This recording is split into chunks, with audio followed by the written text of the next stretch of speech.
Good evening, everyone, and welcome to the June 9th Special City Council meeting. We have a quorum, so we can begin with a roll call, please. Councilmember Maloney. Present. Vice Mayor Pearson. Present. Councilmember Mendoza. Here. Councilmember Orlemans. Here. Mayor Meyer. Here, please join me in the Pledge of Allegiance. I pledge allegiance to the flag of the United States of America and to the republic for which it stands, one nation under God, indivisible, with liberty and justice for all.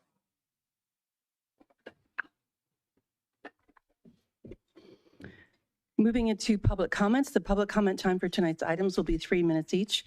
To ensure that all speakers feel welcome to share their views, members of the audience are kindly requested to refrain from applauding or speaking to the council from the audience without first being called upon first. In addition, in order to maintain decorum and ensure that no one's sight is obstructed, public commenters are reminded not to approach the dais.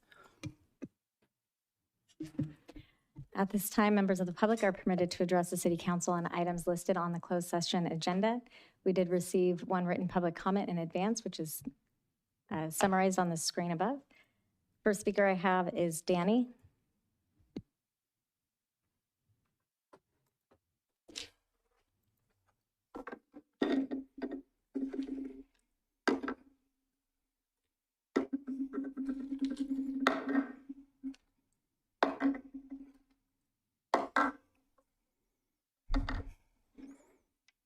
What about the rocks? Glad you asked. There are accusations floating out there about something unforgivable. There have been whispers about it in the city, and I, for one, can no longer be quiet. There are accusations about your team, Mr. Duffy, or as the kids say, them streets be talking. There are assertions that include, but are not limited to, extracurricular activities such as bowling during business hours. Hours that we pay and expect work to benefit our city, not the top bowling score. Taking advantage of city-funded activities such as going to seminars and meetings, which have little, if any, benefit to our city. For example, there are allegations of an excessive number of your employees, sir, and an excursion to Disneyland.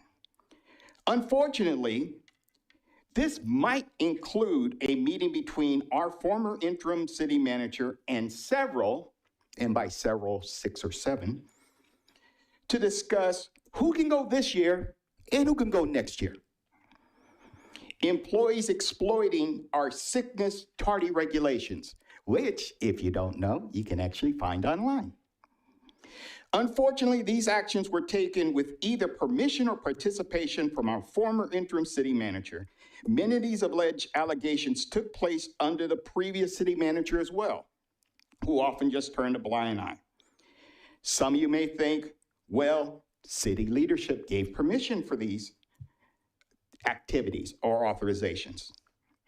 That's a convenient thing to say now that they're gone, one, and that's no excuse for another.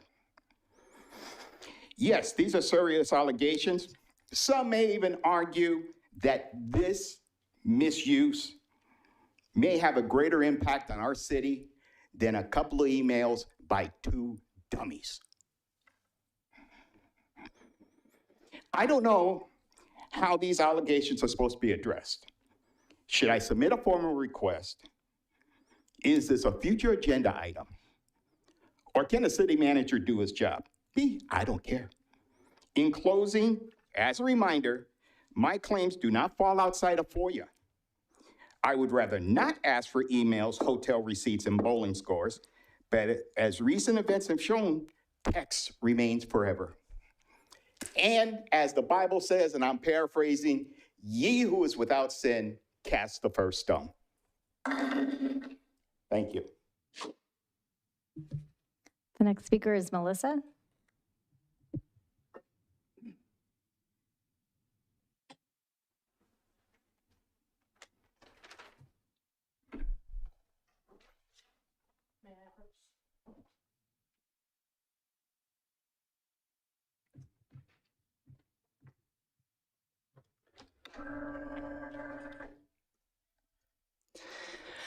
I guess I have a hard time understanding why, in 2026, we are still having to hold conversations about what constitutes appropriate treatment of women in the workplace. I also wonder why some men continue to fail upwards despite their known record, but that is a different matter. Call it toxic masculinity ruins the party again, I guess. We talk about harassment and discrimination like they're isolated incidents, but the data tells a different story. Between 2018 and 2021, women filed more than 78% of all sexual harassment charges, according to the US Equal Employment Opportunity Commission. That statistic only covers the incidents that get reported. The EEOC has also found that up to 90% of people who experience harassment never file a formal complaint, mostly due to fear of ridicule and retaliation. That being said, harassment is only part of the picture. Discrimination against women in the workplace is just as normalized. A Pew Research Center study found that 42% of working women in the United States say they have experienced gender discrimination on the job. When we talk about workplace culture, we're not just talking about feelings or perceptions. We're talking about a system where women are consistently undervalued, underpaid, and pushed out. Harassment and discrimination reinforce each other. They shape whether women feel safe speaking up, whether they're taken seriously in leadership, and whether they stay in the room at all.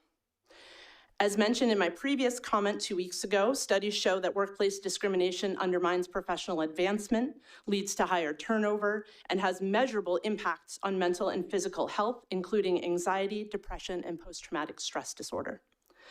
Public trust is not just about policy decisions.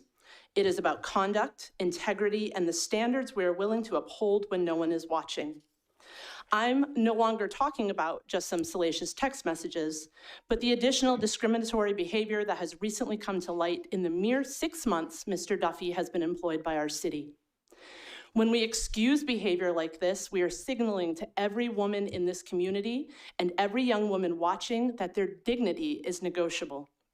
For the love of every woman that has ever worked, does work, and will work for the city of Brentwood, please make the right decision regarding this matter. We're supposed to be better. Thank you.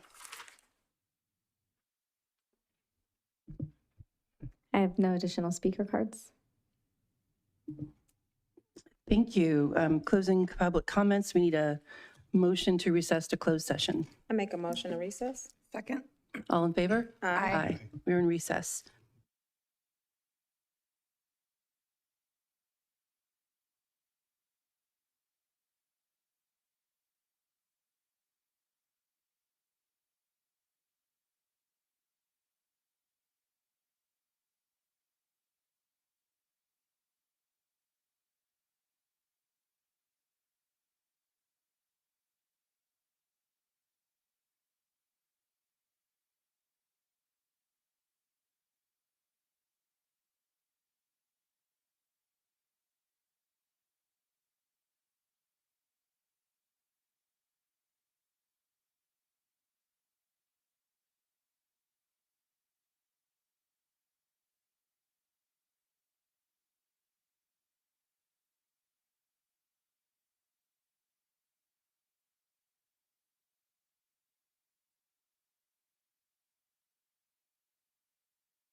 We are returning from closed session.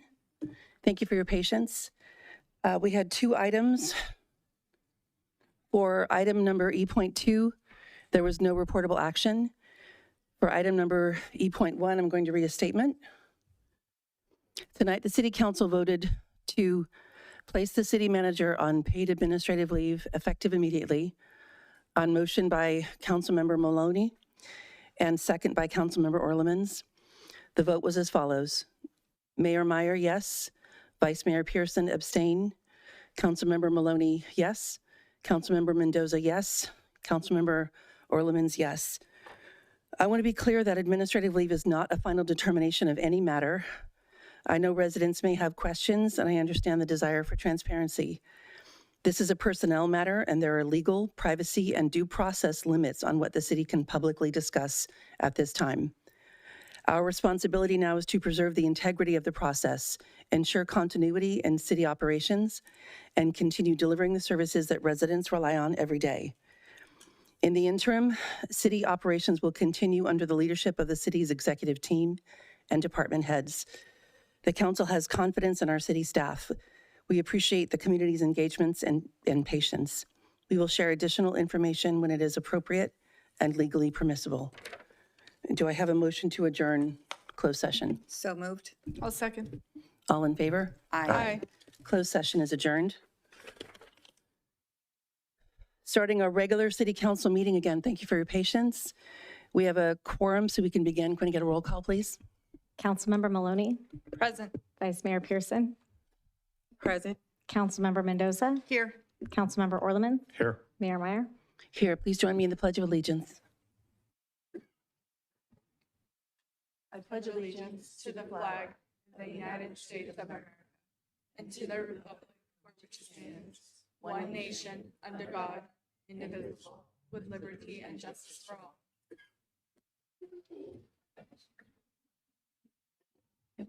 Okay.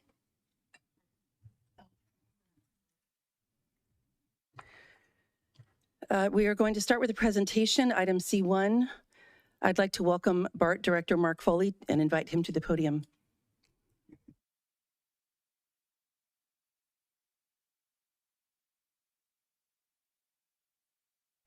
There we go. Thank you. Good evening, Mayor, members of the City Council. My name is Mark Foley. I am your representative on the BART Board of Directors. My district spans from the Concord, Martinez area all the way out to the end of eastern Contra Costa County. And just so that you know a little bit about me, I'm a 47-year resident of Contra Costa County and a 23-year homeowner in Antioch. And I wanted to come and talk to you tonight about the new BART and 2026 and 2027. So with that, talk to you a little bit about what we are doing to try to improve safety, cleanliness, and reliability of our system. So hopefully you've ridden BART recently, and if you have, you've seen the new fare gates that we've installed. Over 700 gates at 50 stations. We did that under budget and ahead of schedule. In addition to recouping about what we feel is going to be $10 million a year in additional revenue, we've actually seen a reduction of over 1,000 hours in rider-driven maintenance, graffiti, things of that sort. That has essentially gone away in some areas because of these fare gates. So we've seen not only an improvement in revenue, but also a decrease in our day-to-day costs. In addition to that, what we're really talking about is also police presence in the system. We changed the way that our officers are deployed, and we've seen a drop of crime over 41% year over year. Folks are recognizing that when they're in the system, feeling safer. And that's really recognized in our customer service results. Almost 9 out of 10 folks that take BART say they recommend it to a family member, a friend, or an out-of-state visitor because they are seeing positive change within the system. And part of that, too, is enhanced cleaning. We've actually doubled the number of cleaning crews that we have within the system to really focus on the rider experience. Oops. Oh, good. Didn't jump in too far. Tap and Ride. We were the first agency in the Bay Area to adapt Tap and Ride, which allows you to simply use your debit or ATM card, your mobile device, your watch, to pay for your payment without having to have a Clipper card. That actually represents about, in April, it was almost 900,000 trips that we actually took using Tap and Ride. In addition to that, we're actually seeing sort of that seamless integration between not just BART, but other agencies like Tri-Delta Transit.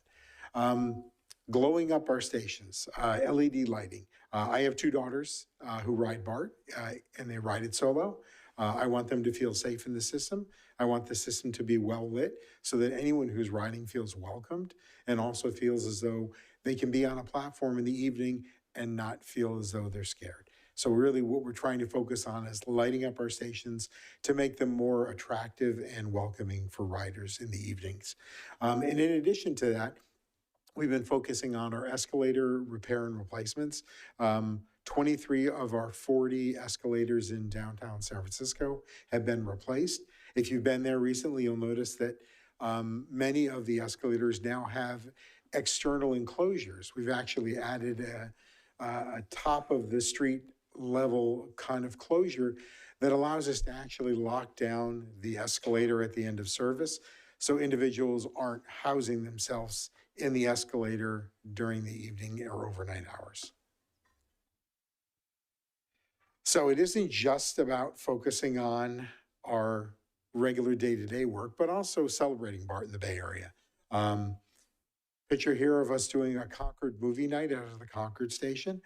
Some of you may have read the news, but over the weekend, I got to take my wife to prom. I was one of 1,200 folks that attended the BART prom at the Rockridge station. Not only are these events an opportunity for us to really celebrate transit and BART in the Bay Area, but it actually is a money-making investment for the district, so we actually generate revenue for these events. And it is something that we like to do really just to celebrate all that BART is in a positive way within the Bay Area.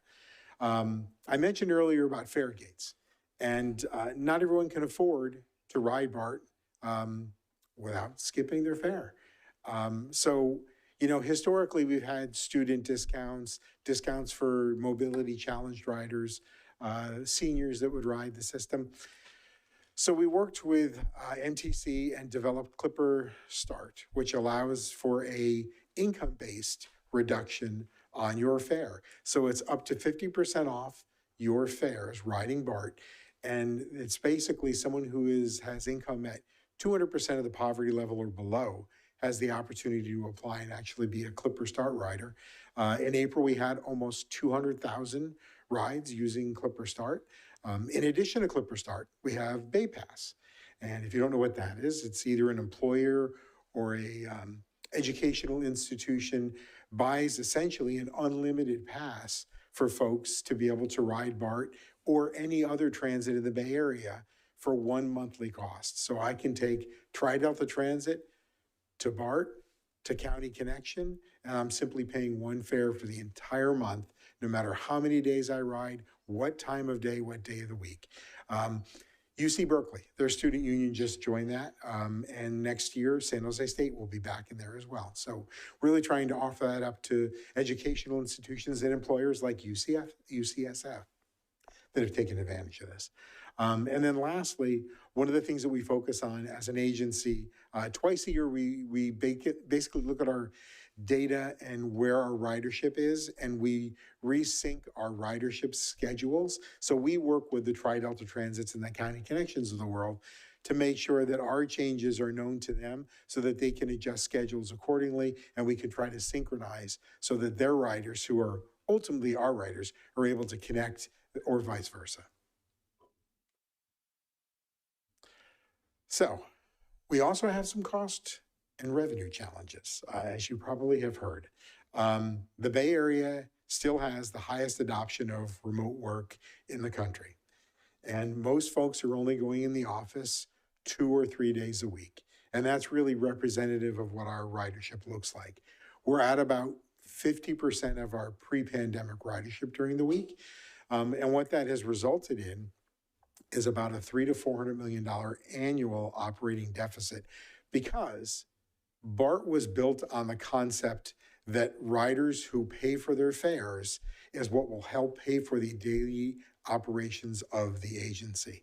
So as you can see, pre-COVID, 71% of our operating budget came directly from the fare box. That dropped into the 30% range. So we're starting to look at a world where we are very short in our operating funding. In fact, we're estimating around $370 million starting in FY27. Now, I will say that on Thursday, we're going to hopefully approve a budget that will actually be balanced for FY27, which means we've been able to sort of sustain our additional revenue that we've gotten from some increased ridership and some money savings moves that we've made to actually push that out to FY28. But that's only part of the solution. We need to get folks back into the system, which is why we've really focused on trying to welcome riders back. But part of it is looking at the fare model that worked for the first 50 years of BART and really just doesn't work the way that people are going into the office today. So we kind of looked at ourselves first. What are we doing? Well, we are one of the lowest per mile costs of other rail agencies in the United States, if you do a direct comparison. In fact, the challenge we faced during COVID, we reduced service 40% almost overnight. That only resulted in a 12% reduction in the budget. So fixed rail does not easily scale back to just reducing a train. You still need to inspect all of the tracks. You still need to inspect all of the stations. You still need power. So even if you run less trains, you are still having a majority of your costs that are fixed. So part of it was looking at what are we doing in the way of accountability and oversight. So during the last 8 years, we actually have brought on board an inspector general, one of the few in the Bay Area, one of the few in the state for a transit agency. And the IG basically looks at fraud, waste, and abuse within the system to see if there's anything that we can do to improve the way we do business. Additionally, we created an audit committee that looks at reports from the inspector general, but also provides feedback to the full board. And then lastly, as part of Senate Bill 63, which as you may know is the enabling legislation to allow a ballot measure, part of that was doing a multi-phase independent third-party audit of the large Bay Area transit agencies' accounting, spending, and revenue. And so they found that BART had saved close to $516 million in operating costs over the last 6 years. And as of Thursday, we will be adopting a set of specific strategies to help improve our revenue, but also control costs. So you've probably heard a bit again about this transit measure. It isn't just BART. Let me say that it's also AC Transit. It's also Muni. It's also Caltrain, but we also included languages to support Tri-Delta Transit and County Connection. So they're actually specifically called out in the bill to receive funding if this were to pass. As you probably are aware, the Connect Bay Area campaign turned in over 300,000 signatures about a week ago. They only needed 186,000, which is hopefully supportive of how the Bay Area feels about transit and investing in its success. But even if a ballot measure was successful and additional operating revenue was identified, that's only about $310 million, which still puts us in the $50 to $70 million annual deficit range. But staff has reassured the board that they can do what they think is necessary to close that gap with a number of levers that we can pull. But separate from that, I just want to touch base about the budget state loan that was opened up to transit agencies in the Bay Area. We would not take that loan unless we're able to pay it back. So we're going to accept the terms on Thursday, but we're essentially going to hold that money in escrow. And if there is additional revenue in November, then we'll be able to utilize those funds as a bridge between when a sales tax would take place and the beginning of the calendar year. If there is not additional revenue, we wouldn't be able to pay the loan back, so we couldn't in good conscience accept it. And then, so as part of this budgetary process this year, we asked staff to look at an alternative, a plan B, if you will. What if we don't have revenue in October, in November? What do we do to still provide great service? So we've been focusing on the service I talked about earlier, but what if we don't have additional revenue? What will that look like? So we asked staff to go through and identify ways that we could try to close that $300+ million gap. And what that looks like for us, as you've probably heard, is a number of cost-saving measures that would begin in January of 2027. It's about a 70% reduction in services, closing stations at 9 p.m. Instead of the 10-minute headways between trains that we now enjoy on the yellow line, that would go to 30 minutes across the board. We might need to close stations. And just a word about that. When staff initially brought us a list of stations, it was based on ridership. Myself and Director Wynn out of Walnut Creek asked that we have that language changed so that the board, as the decision-making body like yourselves, are the ones that will decide if any stations need to be closed, and if so, which stations those are and why. Because just looking at ridership doesn't necessarily talk about the impact to a community or the impact to, say, Highway 4. And again, just to touch on one other thing, we might have to lay off up to a third of our staff, or about 1,200 employees. Pretty significant drop off. And the challenge with that is when you lay someone off who is certified, you simply just can't bring someone back in when ridership goes up in 2 or 3 months. They have to go through recertification and training. So making that decision really pushes out our ability to make additional recovery after, say, ridership is starting to peak back up. And lastly, I will just say the World Cup is starting later this week. I encourage, if you're spending lots of money on a ticket, to spend a lot less money taking BART down to Levi's. You can jump on the yellow line, get off at Milpitas, jump on the VTA light rail, and get right to the stadium. And with that, I am happy to answer any questions that you might have. Thank you, Director Foley. Do we have any questions? Comments? You're welcome. Thank you very much for your report. Thank you. Thank you. Moving into public comments. The public comment time for tonight's items will be 3 minutes each. To ensure that all speakers feel welcome to share their views, members of the audience are kindly requested to refrain from applauding or speaking to the council from the audience without being called upon first. In addition, in order to maintain decorum and ensure that no one's sight is obstructed, public commenters are reminded to not approach the dais. At this time, the public is permitted to address the city council on items that are not listed on the agenda, items that are listed under informational reports or on the consent calendar, or requests for future agenda items. New requests, comments for the meeting's detailed agenda items or business items should be made when those items are called. Please limit your remarks to 3 minutes. The microphone will be muted when the timer expires. First speaker I have is Sahil.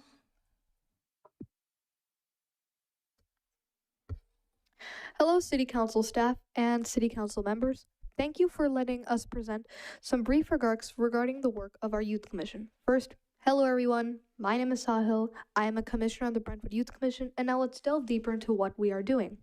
As of right now, the Youth Commission is preparing to transition into a new term and welcome 4 new youth commissioners who were selected out of a group of 21 applicants to fill term-limited seats on the commission.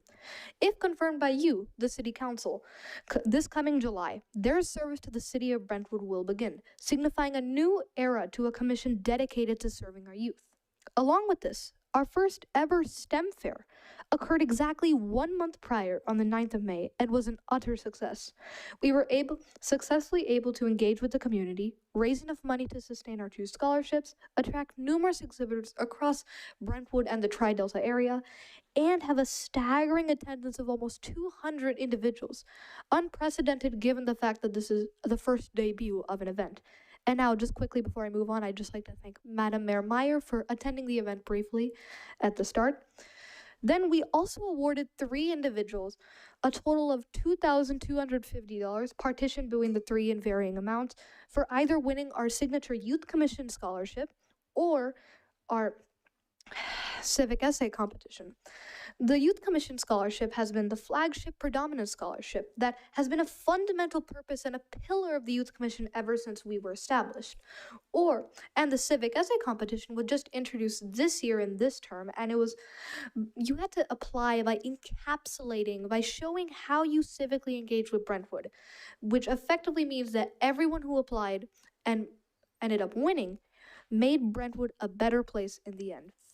Finally, before I'd like to end, I just want to thank Madam Mayor Meyer and the whole City Council for allowing the Commission to exist and supporting our initiatives all these years. And now with that, thank you City Council staff and City Council members. I yield the floor. The next speaker I have is Tracy, followed by Pastor Greg.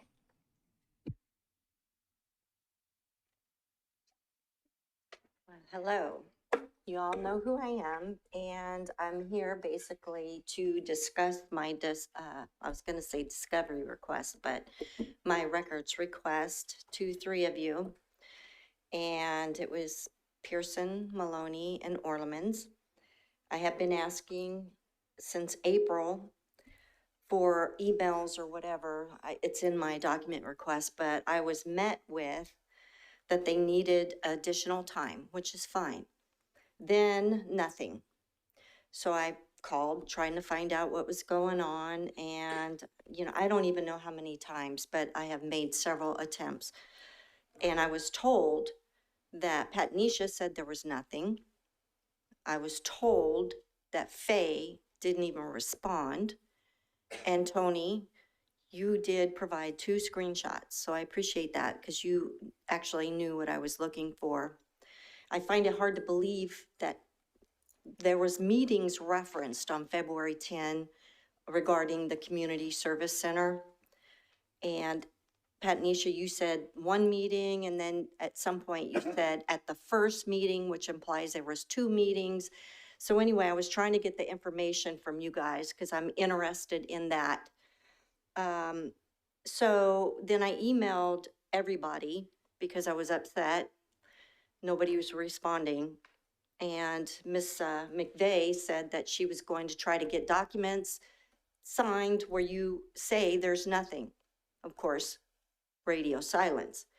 So at this point, I'm angry. So I submitted another document request because I find it hard to believe that there's been no meetings, no discussion, nothing, no call logs, there's notes. I can't believe there's nothing in your records regarding the meetings that you've had. And I don't care what you say, I don't believe it. Anyway, so I submit a second request saying I want everything. Then I was met with it's too broad. Well, I have no choice because I have still not gotten a document saying that you've done a diligent search or records or deny my request. I have gotten nothing. And that is not okay.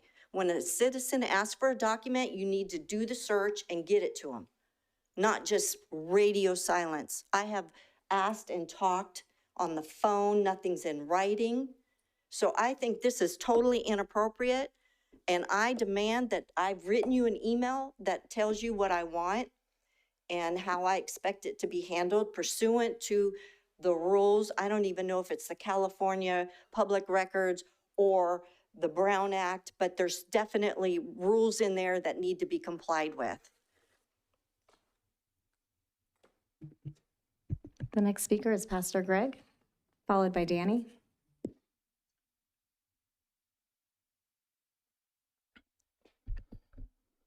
Psychological safety in public spaces is a subjective experience of emotional and physical well-being, free from the pressure of survival needs and social anxiety. It acts as a safe container or holding environment that allows individuals to regulate unconscious anxieties, lower psychological defenses, and engage with their environment and with others without fear of judgment or rejection. Hey y'all, I'm Greg. I am a pastor. I am a clinical psychology doctoral student, and I am also getting a doctorate in ministry. I say all that intentionally as a gender expansive human in this society because it's important for us to understand that many of us do not already feel safe. I'm also Black, if you haven't noticed, and Blackness has not always been welcomed here in Brentwood, so much so that when my family, I have 5 kids, moved into our home, the Trump flag was on the corner, and clearly we don't feel safe around that. As a gender expansive human who is experiencing all of the unrest because of what's going on in society, I wanted to come to y'all today, and I was asked to come to y'all today to speak about the Juneteenth celebration that's coming, which I am very, very grateful for that it's even happening here in Brentwood, because what a amazing moment in time for that to happen. But also, I think it's really important for us to consider who is on the docket, who is on the ticket, right?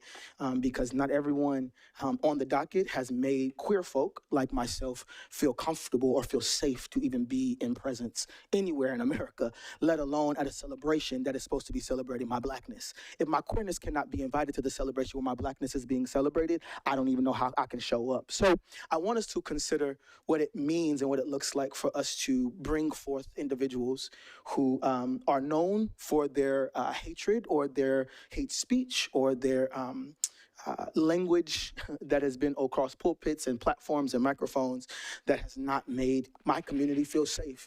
As a clinician in our community and a pastor in our community, I am constantly helping folks heal through those moments.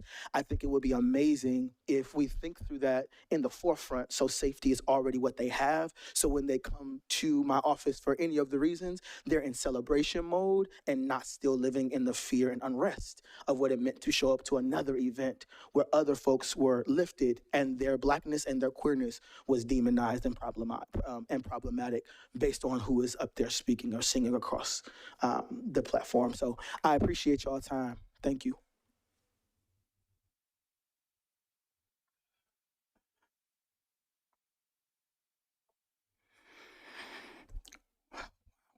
I honestly don't know what to say about your decision. 2 of you, one's a cop, one's an ex-cop. I am very, very, very certain that there are emails you would love to never see the light of day. And you know this. And yet, Madam Mayor, Councilwoman,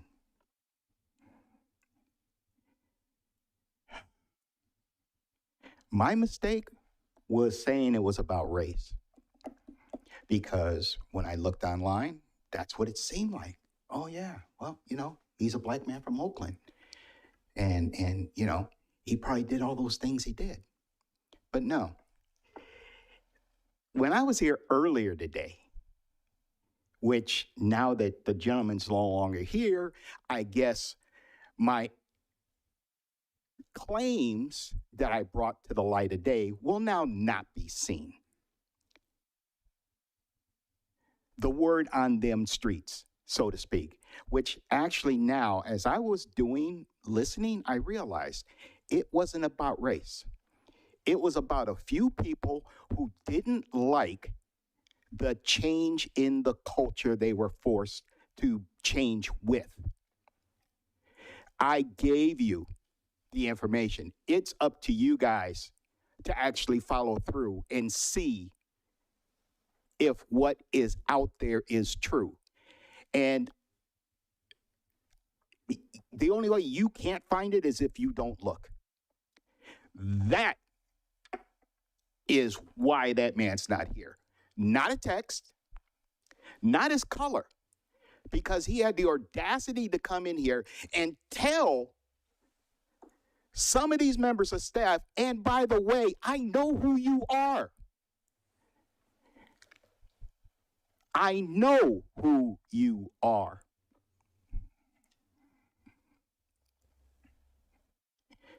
But it astounds me. I kind of expected 2 of you to vote, but all 4 of you? No, I just couldn't believe it. I can't believe that you guys bowed down with the, oh my God, he's racist. I mean, not racist, he's sexist. Oh my God, my pennies are in a bunch. I'm clutching my pearls. I can't believe you guys fell for that, but you did. If you really want to show, do the research I gave. The next speakers are Clay, followed by Paul, followed by Sue. So before I officially start, I want to thank all the previous speakers because that is the rich tapestry that is Brentwood that I love. Hello, City Council, Mayor, City staff, members of various committees.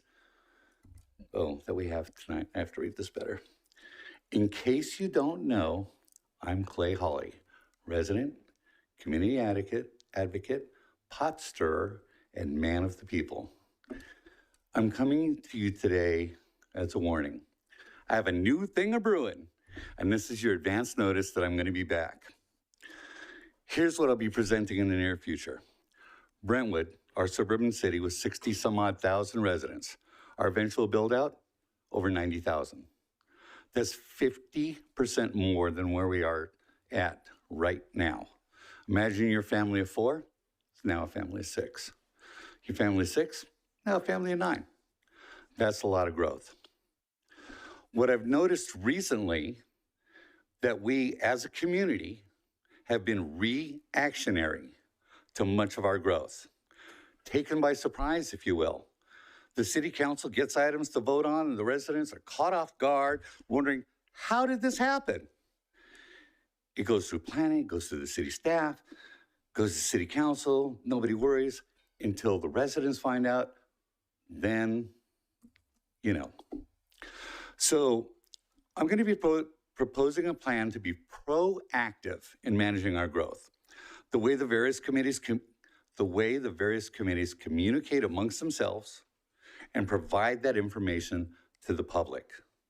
The way when it reaches city council, few people are surprised. The subject, the Brentwood corridor. The last time it was updated was in 2015. Since then, we've grown by 20%. It's coming down the pike soon, or it should be. So far, I've had conversations of 2 of my favorite elected officials. So the rest of you, stop ducking my calls. I'm going to be checking in. I want to hear the concerns of you and your constituents so we can come up with a plan to keep things better in Brentwood. Let's together make a plan for the future. And I'd be remiss if I didn't remind, everybody loves seeing Clay. Some love seeing me when I arrive, the rest when I leave. Thank you.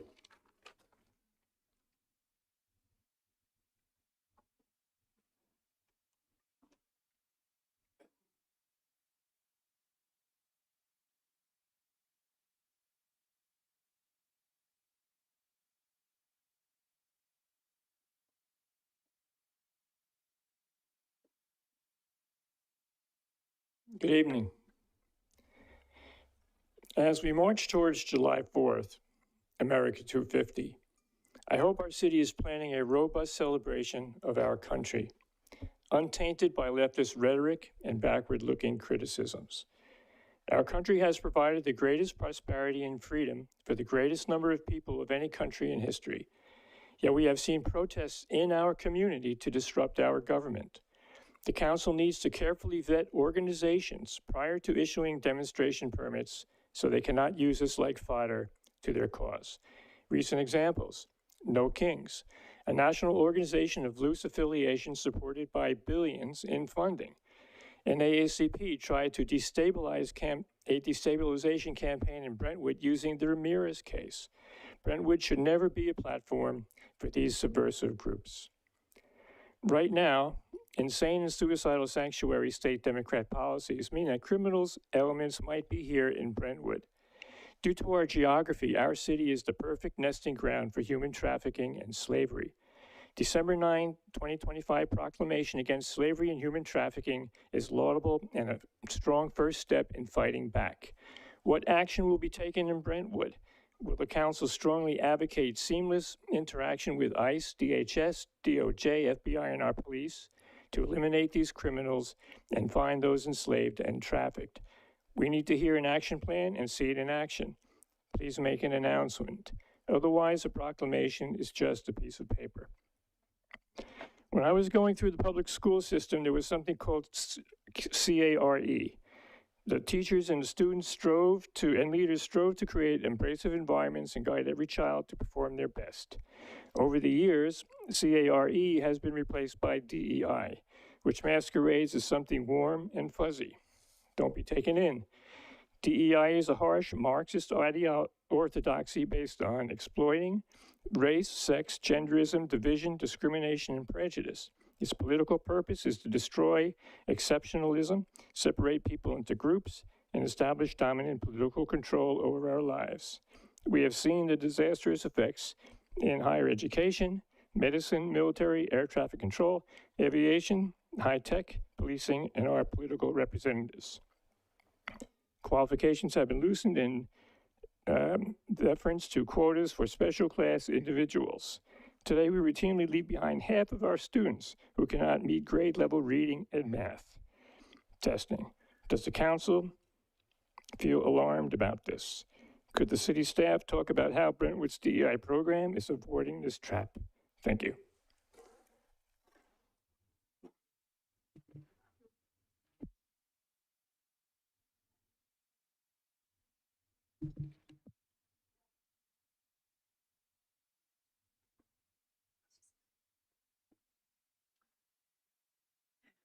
Mine will be quicker and easier. I'm here about the fires that happened, fire that was last week in Brentwood. I'm here on behalf of the residents of Shadow Lakes, Brentwood Hills, and surrounding areas to address a persistent public safety hazard at a property believed to be owned by an LLC or an investment group in Southern California. Some residents were evacuated from their homes due to this second fire in the same area.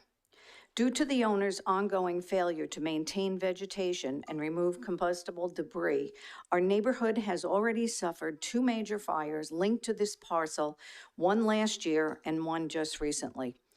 Our area has been reclassified into a higher fire risk zone, increasing the burden on emergency services and mitigation budgets. Homeowners are facing steep insurance premium hikes, non-renewals, and some cancellations tied directly to the elevation of wildfire risk in this area. Property values and residents' financial stability could be undermined by a single negligent parcel. We respectfully request that the city direct code enforcement and fire prevention to conduct an immediate inspection under applicable weed abatement and hazardous vegetation ordinances, and then any future follow-up fees and actions to bring them into compliance. This is a clear matter of public safety and fiscal responsibility with urgency needed as we are just beginning the fire season. Thank you.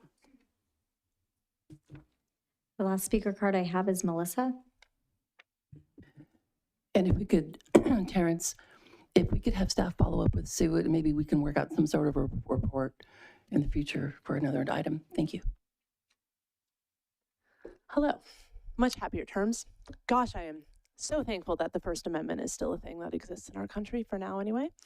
And I just want to stand here and give my thanks to the council, who I know worked hard a couple of years ago to make this happen, and to the city and staff that continue the tradition of flying the pride flag in Brentwood.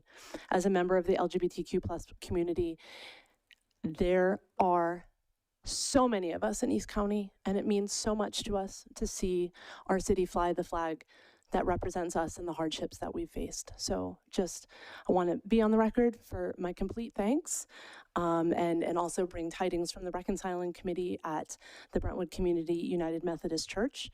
I'm so glad that Brentwood is willing to step up and represent everybody. Thank you. I have no additional speakers. Thank you, Amanda. We are going to move into the consent calendar, and we will present item F2 after the vote, Is anything going to be pulled? Okay, do we have a motion? Make a motion to approve the consent calendar. A second. All in favor? Aye. Aye. Thank you. And if, I apologize for the record. Can I read the ordinance title? yes, of course. An ordinance of the City Council of the City of Brentwood approving a zoning text amendment to the Brentwood Municipal Code RZ 26-002 to add Chapter 17.695, restaurants with on-premises alcohol sales, establish development standards for restaurants with on-premises alcohol sales, and amend land use classifications for restaurants with or without the sale of alcohol citywide. Thank you. For item F2, we'd like to invite LUHSD Board Trustee Dr. Tamala Hawley and LUHSD Board President Tamara Weber to receive a proclamation for Juneteenth, and I'd like to ask Vice Mayor Patanisha Pearson to present it.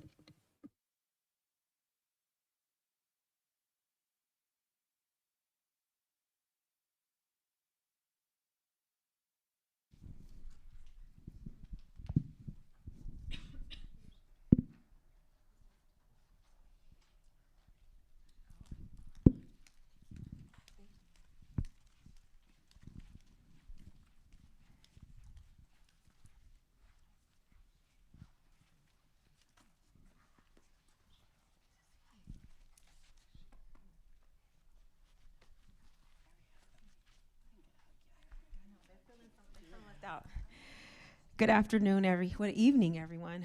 It is my distinct honor to stand before you all on behalf of the City of Brentwood to present the proclamation in recognition of Juneteenth, and also to do so, and I want to classify that as Juneteenth Day of National Independence.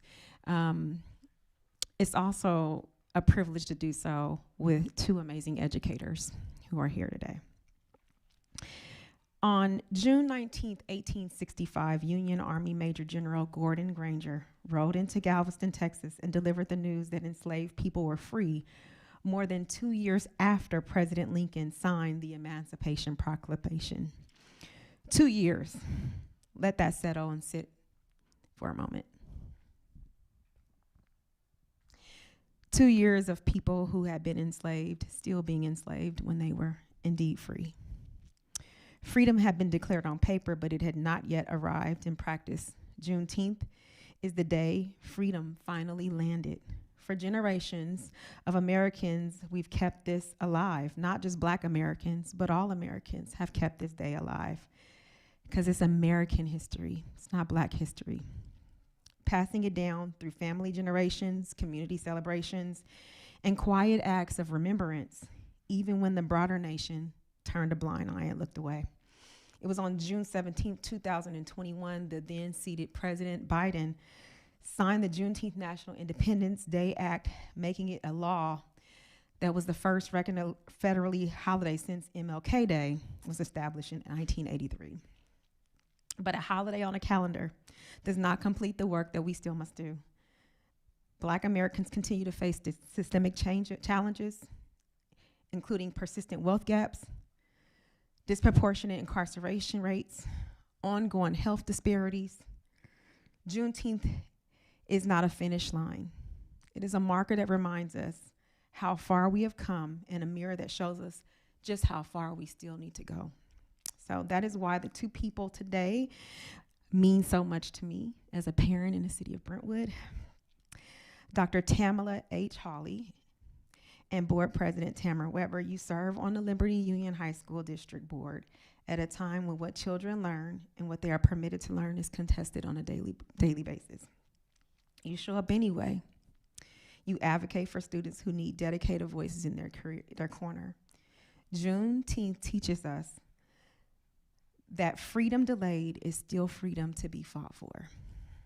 Dr. Hawley and President Weber, your work in public education is the continuation of what that fight truly means to us in Brentwood.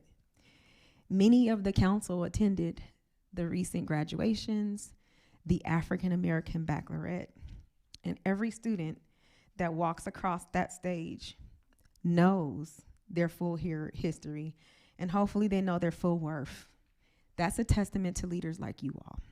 So on behalf of our mayor, Susanna Meyer, our city council, and the residents of Brentwood, it is my privilege to present you all with the proclamation for Juneteenth. And so now I'll read the proclamation. Presented to Liberty Union High School District Board Trustee Dr. Tamala H. Hawley and Liberty Union High School District Board President Tamala Weber, whereas Juneteenth, observed annually on June 19th, commemorates the day in 1865 when news of freedom finally reached enslaved African Americans in Galveston, Texas, making a pivotal moment in the nation's journey towards liberty and justice. And whereas Juneteenth stands as both a celebration of freedom and a reminder of the ongoing pursuit of equity, opportunity, and dignity for all people. And whereas the city of Brentwood recognizes and honors the enduring contributions, achievements, and leadership of African American individuals and communities whose efforts have enriched our nation, strengthened our institutions, and shaped our shared future. And whereas Juneteenth provides an opportunity for education, reflection, and community engagement, inspiring meaningful conversations about our history and the values that unite us.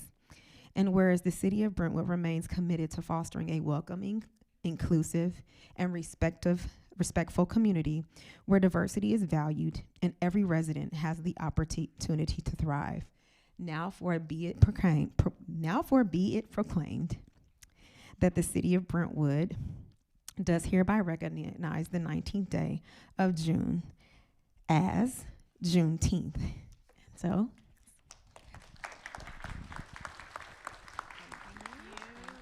would you all like the opportunity to speak?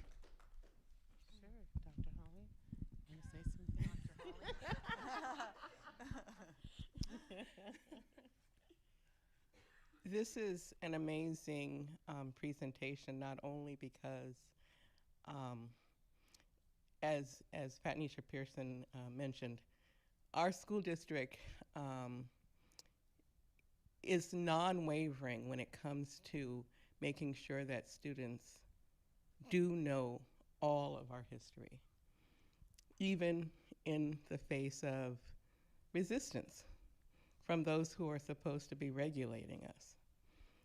We still have one of the first Black history courses, and we will not stop. We will continue to build and include all students. But it's also very personal to me, since, as some of you may know, my family is from Texas. And we are amongst one of the largest slave-holding families in the nation, the Heath family. And we did not get the word until 2 years later that we were free. And so this is not just about educating others, it's also about revering and remembering what it is, all of us, that our personal history tells us, and how we look back and reflect on the struggles, challenges, and successes of all of our families, not just my family, but your family too, and celebrate those. So thank you. This is amazing. This is an amazing group of people, and we appreciate this very much. We will take it back. Thank you for the recognition and including us and celebrating Brentwood and having us represent. We're so thrilled to be here, and we'll take this back and share this with the board. Thank you. Thank you.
And I'm going to need a motion on F2, please. Did we going to present that? Oh, that's right, we did, sorry. Okay. Moving into item G1, Miguel Contreras, Associate Planner, will present the next item regarding the Grove at Brentwood. Thank you, Madam Mayor. Good evening to the City Council. Good evening to members of the public. Miguel, City of Brentwood Planning Division. I'm here to present the Grove, which is DR 25-008 and CUP 25-010. This is a call for review. Call for review, just a brief history. The PC approved the project back in May 5th of 2026. On May 8th, 2026, Councilmember Mendoza called the project for review.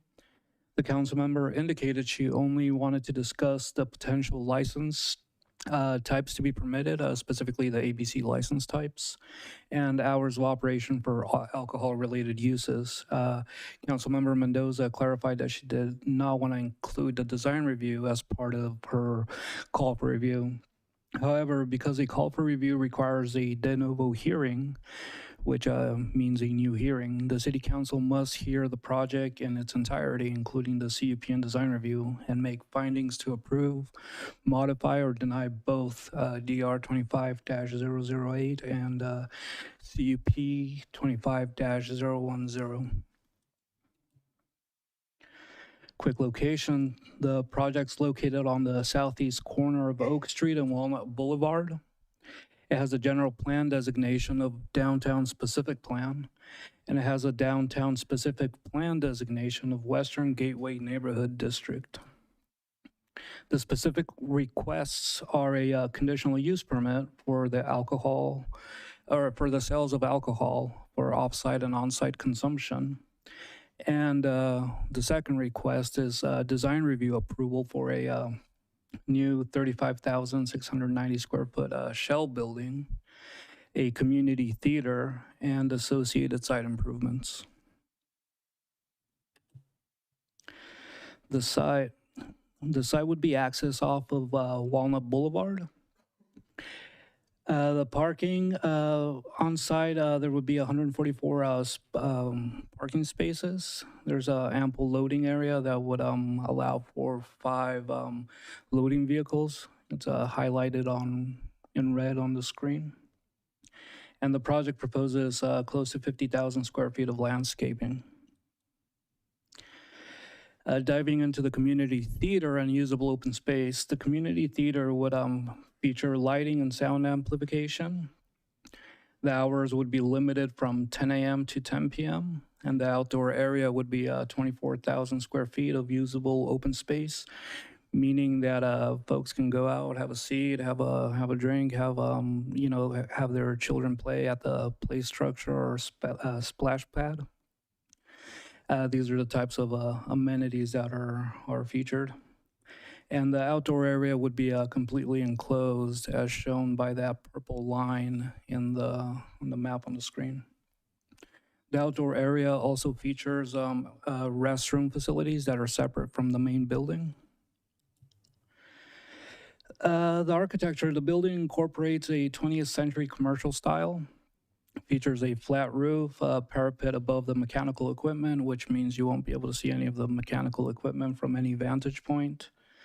It features vertical and horizontal projection and tower elements. So let me speak a little bit on the tower elements. So the downtown specific plan allows for tower elements to go above the maximum height limit for buildings in the zoning district. This zoning district, the height limit is 42 feet and the towers are projected to be 53 feet. The downtown specific plan does not have a height limit for these tower projections, so it's up to the approving body to approve them as part of the design review. We also have a architectural projection on the eastern portion of the building, which the Planning Commission viewed as a a tower element and permitted to go 4 feet above the maximum building height for the zoning district. The conditional use permit. So the conditional use permit requests sales of alcohol for on-site and off-site consumption. Draft conditions of approval would require adherence to all ABC regulations and recommendations. The project would be limited to ABC license types 2021, 41, 42, and 47. All tenants conducting sales of alcohol would be limited to the hours of operation as the Grove itself, which is from 6 a.m. to 12 a.m., midnight. Temporary and special events would be subject to issuance of a temporary use permit by the Planning Division. And no alcohol consumption would be allowed to leave the premise or the parking areas. Consistency. So the project would be consistent with city regulations and CEQA requirements. During the actual May 5th Planning Commission meeting, we did get a lot of significant amount of public comment, both written and in person. The vast majority was in support of the project. The Planning Commission did discuss concerns regarding noise, parking, and hours of operation. The Planning Commission determined that the eastern architectural projection that I spoke of earlier would be considered a tower and approved it. And the Planning Commission unanimously approved the project with the removal of condition of approval number 13 that would have had required the eastern projection to be reduced to the main building's height limit. Recommendation. So staff recommends that the City Council adopt a resolution approving design review 25-008 and adopt a resolution approving a conditional use permit 25-010. Both would be subject to findings and conditions by City Council. And that would conclude staff's presentation. I'm available for any questions. Thank you, Miguel. Any questions? Okay. Excuse me. Moving into the public hearing for this item. At this time, the public is permitted to address the City Council on this agenda item. If you're participating via Zoom, please raise your hand. If you're in person, please file a speaker card. Your microphone will be muted if you speak on items that do not pertain to this agenda item or after the timer has expired. We did receive 35 written public comments in advance of tonight's meeting, which are summarized on the screen. First speaker I have is Denise.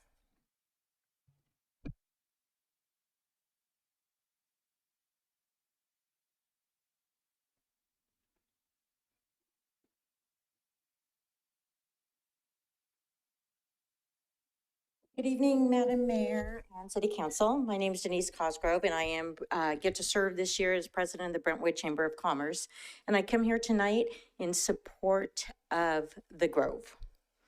On May 5th, the Planning Commission approved this project 5-0 unanimously. The commission deliberated thoroughly, including on alcohol hours, and landed on a midnight cutoff. That is a reasonable outcome reached by people who did their job.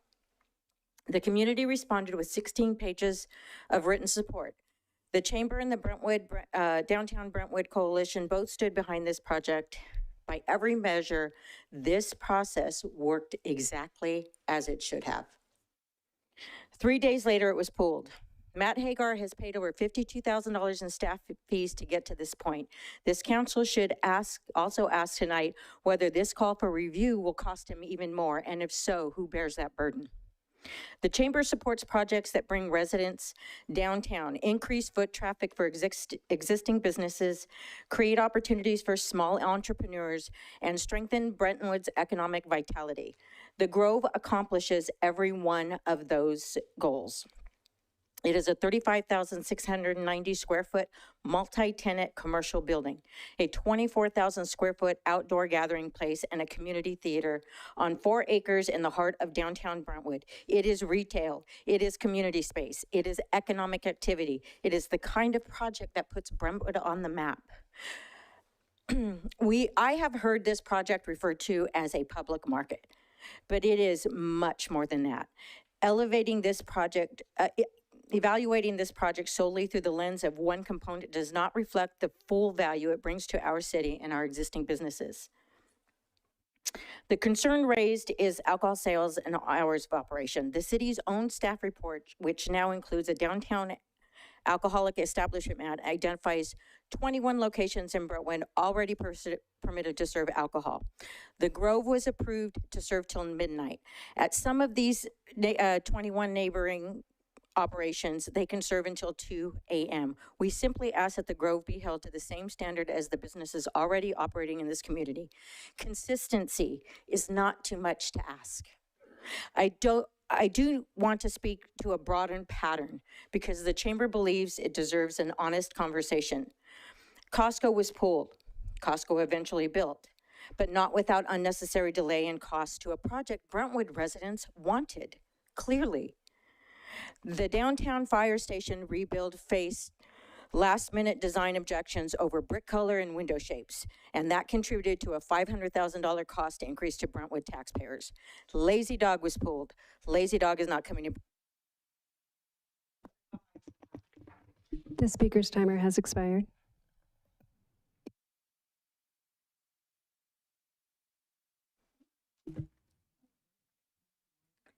The next speaker is Rupi.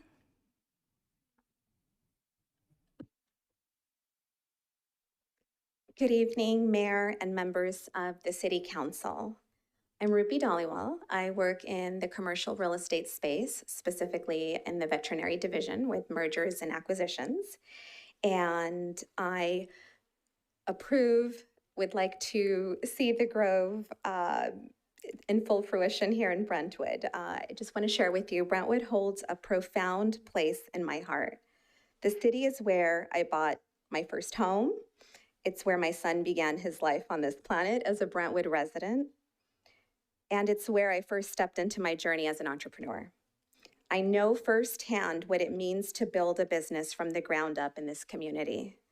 I experienced the full life cycle of entrepreneurship right here, from gestation and inception, working closely with the incredible city staff, all the way to successfully selling a thriving veterinary practice. The practice is still running successfully in Brentwood today, actively looking to expand, add more doctors, and acquire more land. I know this city's heartbeat because I have lived it. When this phenomenal development project, The Grove, went before the Planning Commission, it was met with a unanimous approval. It is a project designed for the future, growth, and potential of Brentwood. Following the unanimous vote, a second hearing was brought to the table. I know many in the community saw this as a roadblock or a halt to the project, but I don't see it that way at all. I believe that when a council member steps forward to bring a project back for review, it isn't to stop progress. It is out of a deeply vested interest in the people of Brentwood. It was an opportunity to cross the T's, dot the I's, and ensure every single question was thoroughly answered. Today, those questions have been answered. The due diligence has been done. We now stand on the precipice of moving an incredible project forward. Great developments require a collective effort, and this process has shown the strength of ours. I see only great things ahead for this site and our city, and I strongly urge the council to approve this project tonight. Thank you for your time and your continued service to Brentwood. The next speakers are Carol, followed by Alexa, followed by Siru.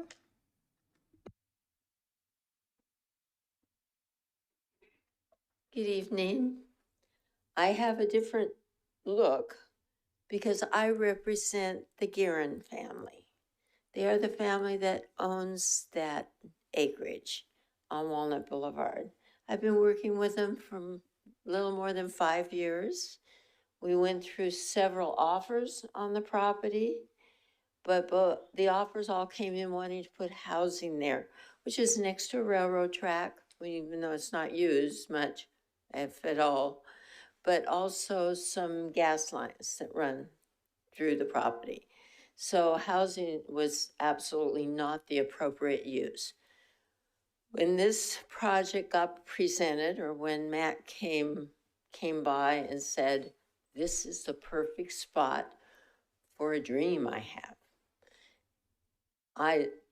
I have been so impressed at the work, the diligence, the attention to detail, and the attention to the community. This isn't somebody from outside our community. This is a broker that lives here, that has family here. So this is somebody that cares about Brentwood as much as the rest of us. I remember this plot of land back when there was a train station on the city-owned parcel, and then there was a building to get in the walnuts. You know, we still have a black walnut there, although it's on its last legs. But to get in the walnuts and then to pack them, a packing delivery to all of Contra Costa County and sometimes around the world. I represent the Garants. The Garants are 100% behind this project. This represents them and the heritage that is Brentwood. I've completely agree with them. This is an amazing thing, and all the I's have been dotted, all the T's have been crossed. Consider accepting this project and letting it come to fruition. Thank you so much.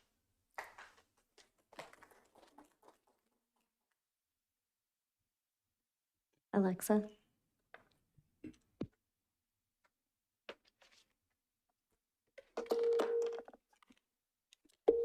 Sorry, I need my glasses.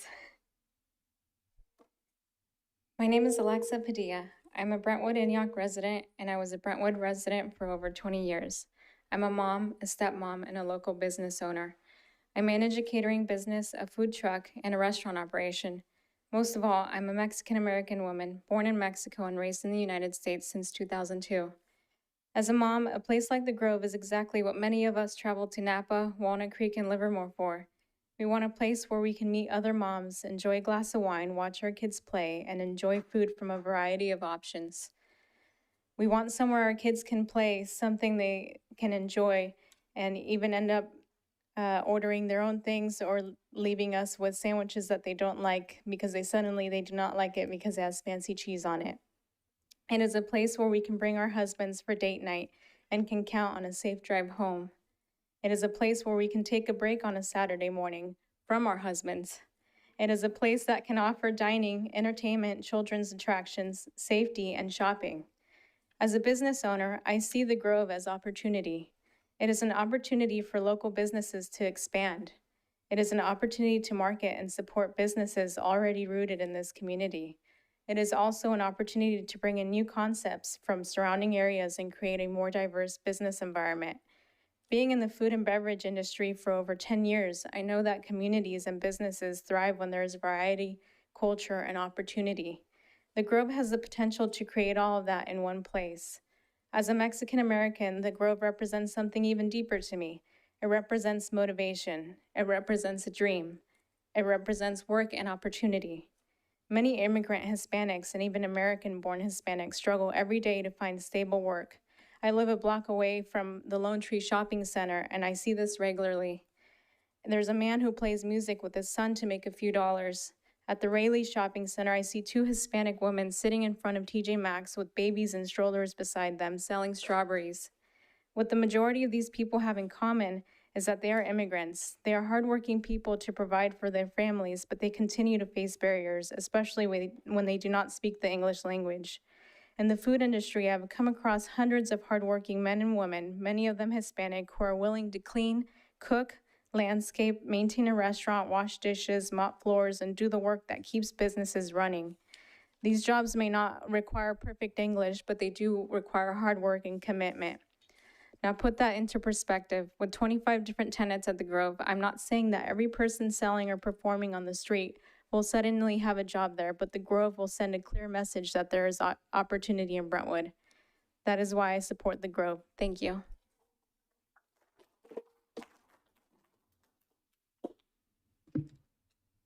The next speaker is Siru, followed by Stephen, followed by Adam.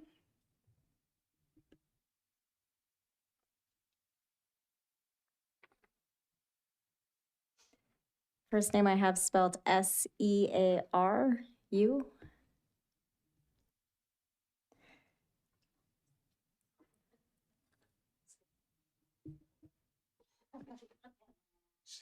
I apologize.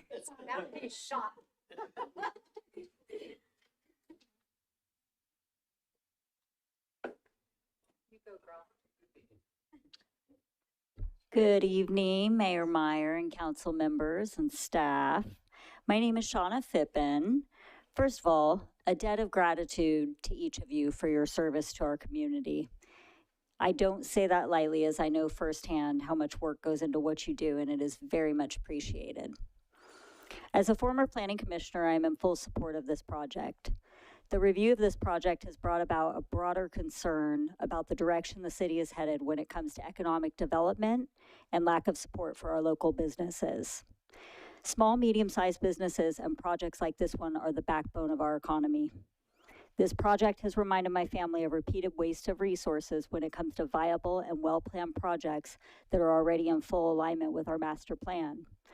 Our community needs healthy economic development and jobs to balance out the growth and provide an ever-increasing quality of life for our residents. I stand before you this evening encouraging you to support our local businesses and projects, small, medium, and large, efficiently.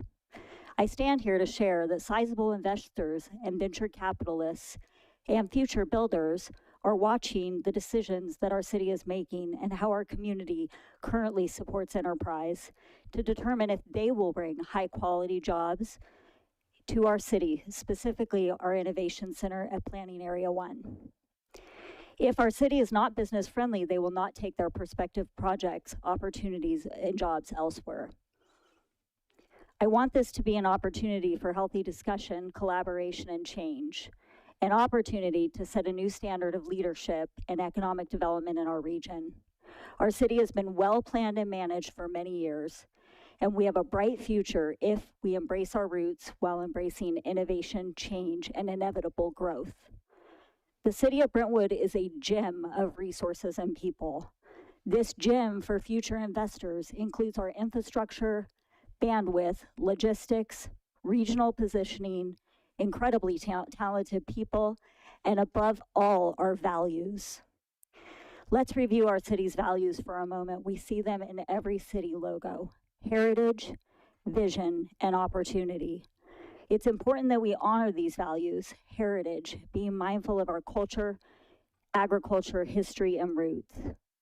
Vision, that we continue to be forward-thinking and progressive and stay ahead of the masses. And opportunity, that we create through economic development now for our future generations. Balancing these values is important to maintaining the quality of life for families, young adults, and children so that they can one day work, serve, and play here as well. Let's remember that these decisions we make today will affect us all for years and decades to come. We owe it to our community to demonstrate high-quality leadership, communicating thoughtfully and respectfully, and coming.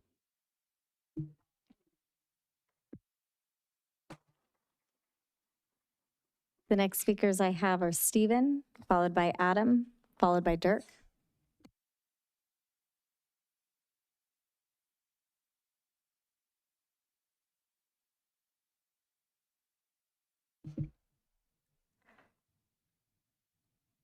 I'm pretty sure I'm pronouncing this one right.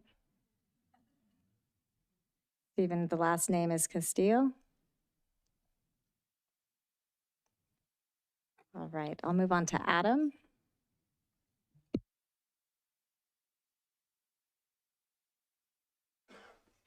Good evening. Good evening, Mayor, City Council, and staff. I didn't prepare anything today. I really wasn't going to speak, but I felt I would have left regretting not speaking on this matter. It's obvious from Planning Commission to the people that are here, this is a great project. I don't think anybody can really deny that. I don't think anybody does deny that. it's more about, from what I understand, the alcohol and going to the late nights. As a resident, a business owner, a busy guy, when I have a moment to go out and past 8 o'clock and there's nothing opened besides a couple bars where there's kids there starting trouble, I don't feel safe going out to an establishment like that that is catered more towards the younger crowd. We need somewhere here in Brentwood. There's a lot of working professionals here in Brentwood. We need a place where we can meet up, that we can hang out with the little ones or our significant other and have a drink, have a cocktail without having to worry about some college kids starting to fight. That's what it's all about for me. I think this is a great, great design from somebody who's obviously here rooted in Brentwood, who's looking out for the community, who wants to bring jobs. Not only that, but also the opportunity for business owners, the next generation of business owners who might not be able to afford a large brick and mortar, but can afford a little space in the Grove that can maybe be their stepping stone to something bigger and something larger. It's an amazing opportunity. So I'm all for the support of the Grove, and hopefully you guys feel the same and really, really consider keeping the alcohol sales till midnight, just so we have, us grown people have a place to go and hang out. Thank you. Next speaker is Dirk.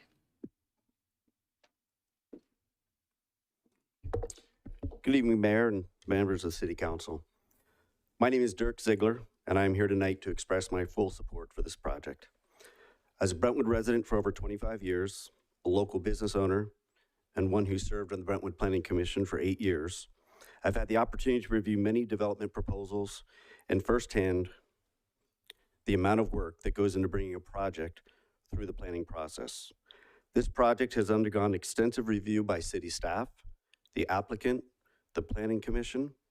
Concerns have been identified, discussed, addressed throughout that entire process.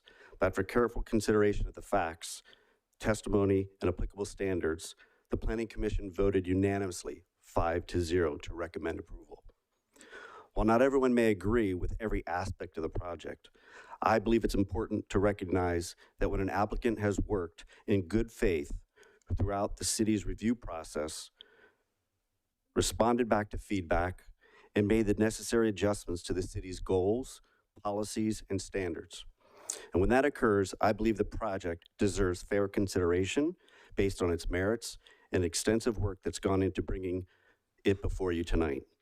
From my perspective, the project represents a thoughtful planning and responsible investment into our community. It has been vetted through the appropriate channels and has earned the support of the Planning Commission based on its merits. I respectfully ask the council to give weight to the extensive review that has already taken place and approve this project so it can move forward. Thank you.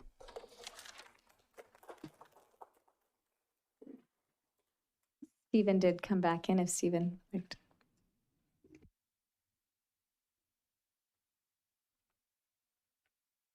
Hello, my name is Stephen Castillo. I'm a father in Brentwood. I bought a house here a few years ago on 520 Heather Place. My backyard backs up to McLaren Road. So I'm in big favor of the Grove project, but as a father that walks my children up and down Grove to downtown Brentwood and stuff, I'm a little concerned about the alcohol consumption. And you know, I'm probably the only person that is concerned about that because my backyard backs up to McLaren. So I have personal life experience with hearing the cars race up McLaren coming from downtown Brentwood. And like, I appreciate that you guys have reduced the time to 12 a.m., I guess, or so that helps out a lot. But I would like to just voice my concern about what this could potentially bring to that residential neighborhood. So I would like to just voice my concern. I'm all for it. I think it's going to bring great property value, and it's going to be a great place to hang out with me and my family. But where there's alcohol, there's bad influence, and there's other things that come along with that. And it's been framed as, oh, it's going to be a great family environment. But, you know, the reality is that, you know, it turns into something else where there's that type of influence, but there's a lot of alcohol drinking and stuff. So I just wanted to voice my concern on that and make sure that there's going to be proper safety for the residents that live right there and that are walking their kids over there. So.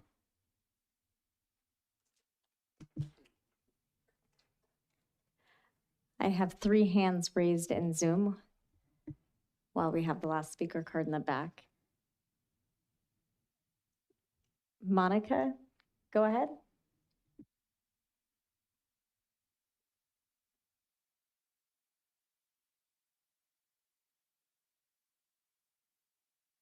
Hi, can you hear me okay? Yes, we can. Go ahead. Good evening, Mayor and City Council members. My name is Monica and I own a small pop-up business. And I actually grew up here in Brentwood.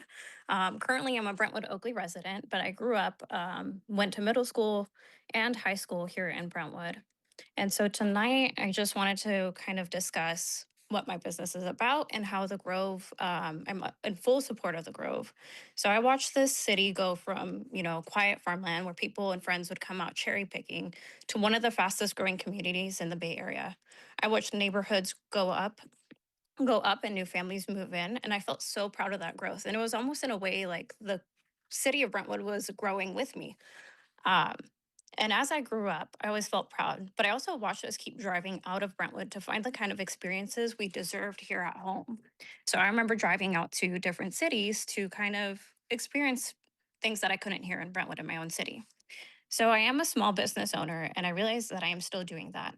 I run a specialty espresso and matcha bar, and right now, to serve customers, I pack up pretty much a small coffee shop into a van and drive it to places like the Alamo Farmers Market. See, I love those communities and I love the farmers markets and I love Brentwood Farmers Market. But see, my community is here and unfortunately it feels like there isn't enough space for me here.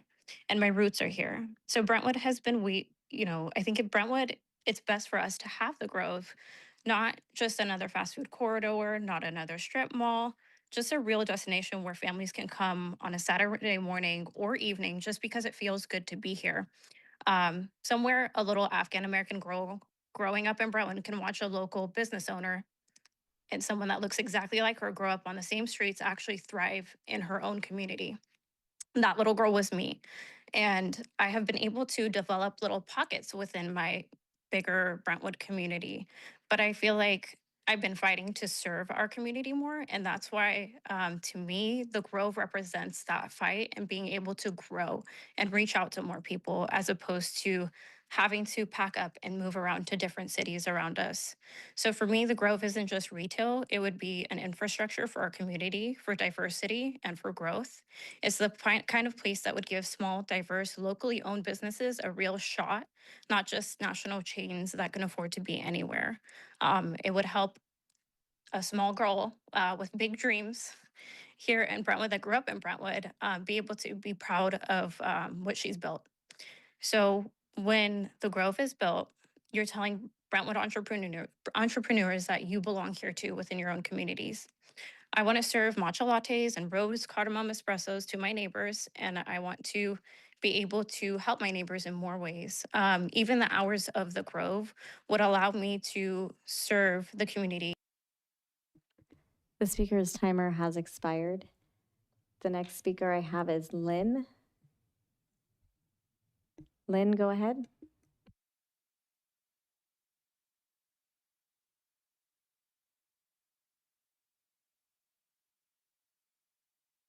Okay, sorry. Can you hear me now? Yes, we can. Okay, sorry about that. Good evening, Mayor Meyer, Vice Mayor Pearson, Council Members Mendoza, Maloney, and Orlemans. My name is Lynn Tay, and I am the president of the Downtown Brentwood Coalition and also the owner of Zephyr Grill and Bar. I am here tonight to express my strong support for the Grove at Brentwood project as approved by the Planning Commission. As a longstanding business in our downtown, I have seen firsthand both the strengths and limitations of our current footprint. While Brentwood's downtown has a unique charm and a loyal customer base, its physical size inherently limits opportunities for new businesses to establish themselves and to contribute to the area's vitality. Projects like the Grove represent a rare and valuable opportunity to thoughtfully expand what downtown can offer without compromising its character. The Grove has the potential to become a meaningful asset to our community. Developments like this create a destination environment, one that encourages foot traffic, supports local entrepreneurs, and enhances the overall economic ecosystem. By bringing together a variety of food, beverage, and specialty vendors in a shared space, the Grove at Brentwood can complement existing businesses rather than compete with them. From my perspective as a restaurateur, increased visitation to downtown benefits us all. When people have more reasons to come downtown and stay longer, it strengthens every business in the area. The Grove would help activate our downtown in ways that aligns with Brentwood's growth while maintaining a sense of community and place. I respectively encourage the council to approve this project as is, not only as a single development, but an investment in the long-term vibrancy and sustainability of downtown Brentwood. Thank you so much for your time and consideration.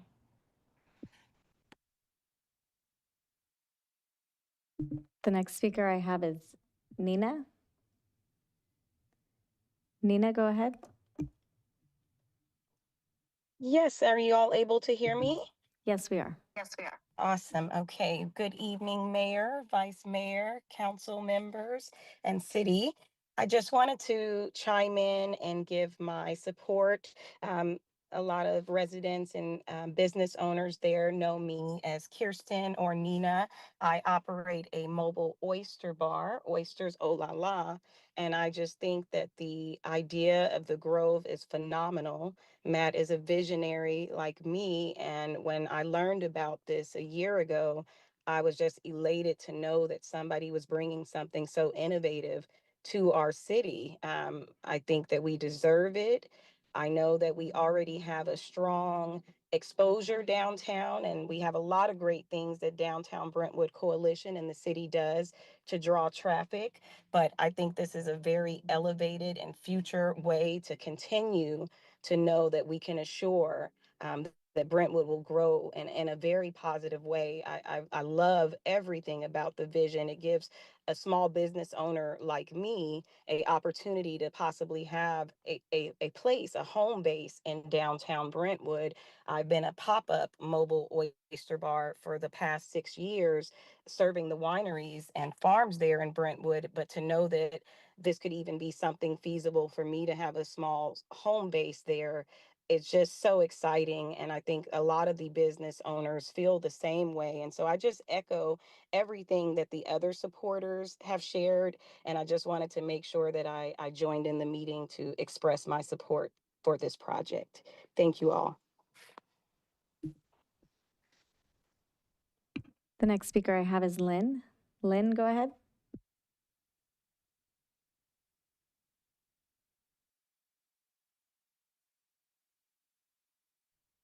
I think maybe that's me again, and I already spoke. Thank you. The next speaker I have is Cinziana. Cinziana, go ahead. Good evening. Thank you for the opportunity to speak, especially on this project. It's a great project. As I already mentioned it during the Planning Commission discussion. I am a proponent of dialogue, and especially knowing the two people who are on the side of this dialogue, and they're both near and dear to me. And I know that dialogue is a very healthy thing to have. And I know the results will be great. So I encourage you to discuss it. The project is great, and I'm very positive the results are going to be very satisfactory on both sides. What I want to mention, I agree with everything that's been said tonight, but the proposed project, we all heard that received strong endorsement from the Planning Commission and earned a unanimous approval. Commissioners recognize the project as being a very exciting investment in Brentwood's future, and it will be a destination that brings energy, jobs, dining, and economic activity to the city. However, there are still concerns about noise, crowds, late night activity, and ultimately concerns about enforcement and public safety. Three of the current council members campaign heavily on promises of public safety and stronger neighborhood protection. Yet Brentwood continues to struggle with police staffing shortages, including the failure to fully hire for the fifth beat.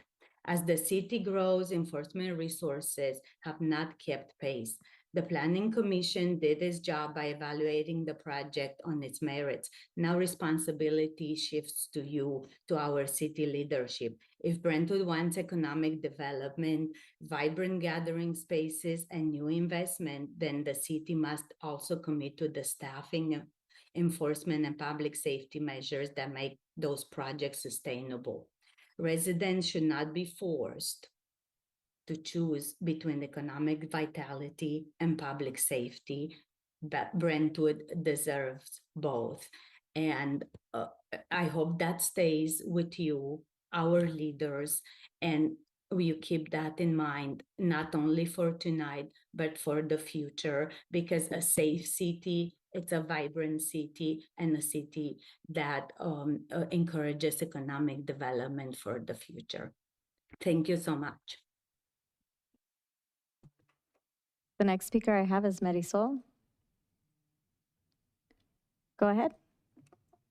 Thank you. I guess I'm also Mexican American and live in Brentwood, not Antioch, not Oakley.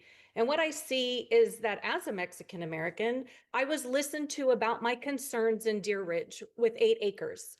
But what about the Mexican Americans and those that live across by the Grove? What about the farm workers that live on that side of town by the Grove that wake up early to work our fields? What about the Mexican Americans who live by the Grove who are essential workers? I think this is a great project. With its greatness, you can still say yes, but how about we think about the downtown specific plan, the residents that live there? Say yes to the Grove, except to the 21 and over liquor license, and staying open until 12 a.m. How about you close at 10 p.m.? Those two things, it's that simple to help our town and the residents in that area and stick to the hard work folks have put into the specific downtown plan. If you say yes, as stated, how can it be kid-friendly and take care of residents? Do what you did with Deer Ridge to the east part of town. In Deer Ridge, you said yes, but set the time at 10 p.m. closing. If you don't think kids will be at the Grove, you are sorely mistaken. Which of you have a 22-year-old son or daughter? Oh, guess what? I do. So they'll be there. It's not going to be just older folks who want to wine and dine. You will get those young kids going if it's 21 and over. And funny that now we care about the Planning Commission votes. They voted to deny Bridal Gate, the fire station, but yet this council went through and approved both those items anyways. Please, spare me, don't be a hypocrite. And somehow now you're about the Planning Commission votes, and I'm saying this about the people who are speaking in public comment. Also, the Chamber of Commerce needs to investigate some of the facts. Costco was appealed by the building, not council. Lazy Dog was appealed by council only because Lazy Dog was going to walk after the Planning Commission's ruling. It was pulled so they could fix it and keep it. For Chamber not to know that, they aren't coming back because the hotel isn't there. So they need to get some facts straight. Oh, and Ziegler, didn't you approve the CUP for 311? You actually seconded that motion to give 311 their CUP. So I'm not sure, but doesn't the downtown have the most police calls? Can we find out about the police calls for the downtown area after 9 p.m.? No fifth beat, but you want another 21 and older place to stay open until midnight? Listen to the resident who spoke up, not the businesses. Stick to the downtown specific plan. It's really that simple. Say yes to the Grove, but take away the 21 and older and no to 12 a.m. closing, please. I'll come back to Tony in the chamber.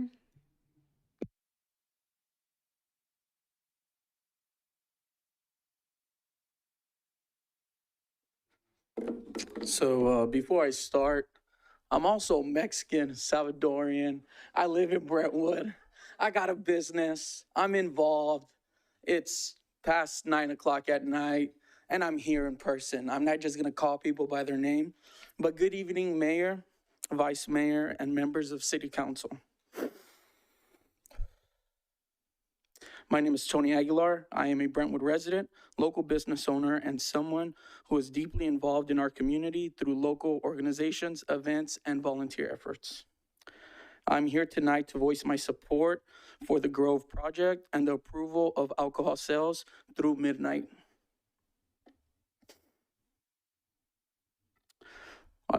As I mentioned, I also live downtown Brentwood, and one of the things I enjoy most is seeing our community come together, whether it's at the community events, local restaurants, the farmers market, or simply gathering with friends and family. Those connections are what makes Brentwood special. The Grove would create another place where residents can connect, build relationships, and enjoy everything our city has to offer.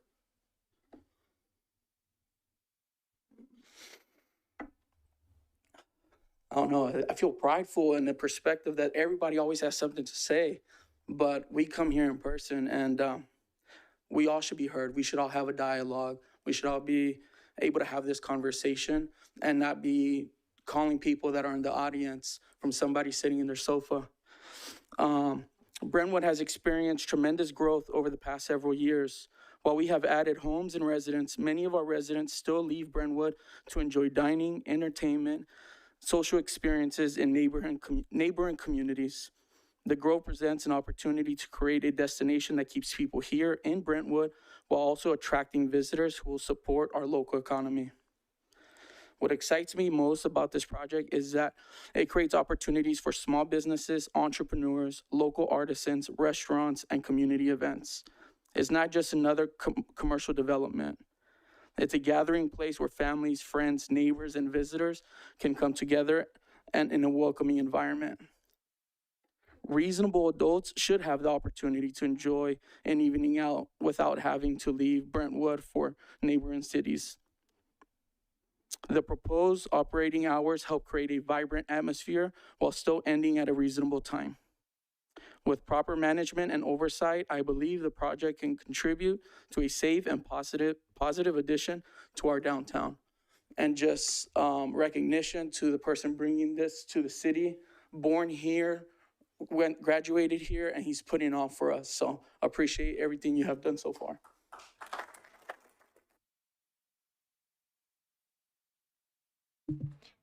At this time, we'll invite the applicant and Lance for their portion of the public comment. The applicant is given 10 minutes to speak.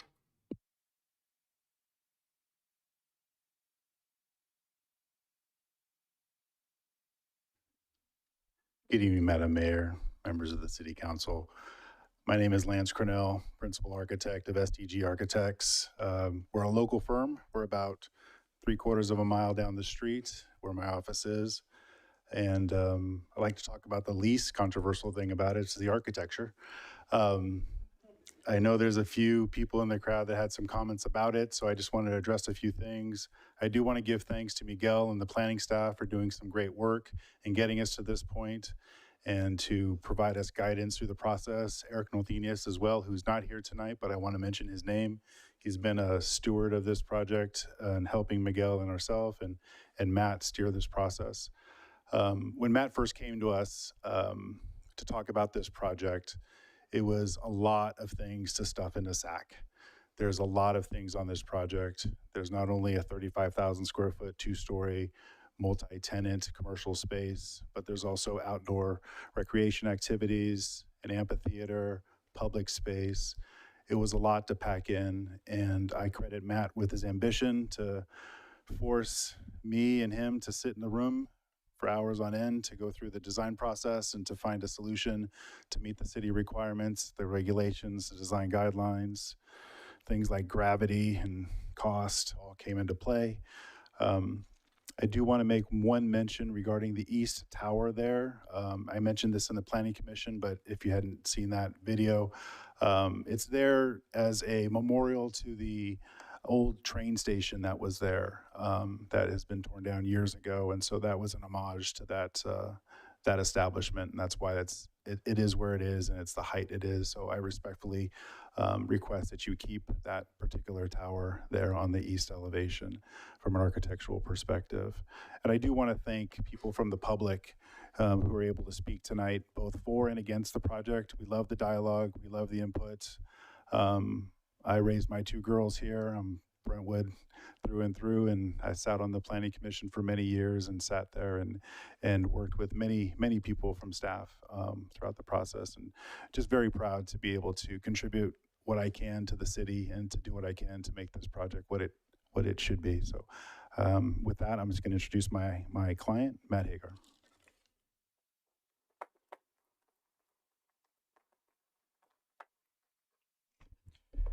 All right. Good evening, Mayor, Vice Mayor, council members, and city staff. And thank you for taking the time this evening to discuss the Grove at Brentwood.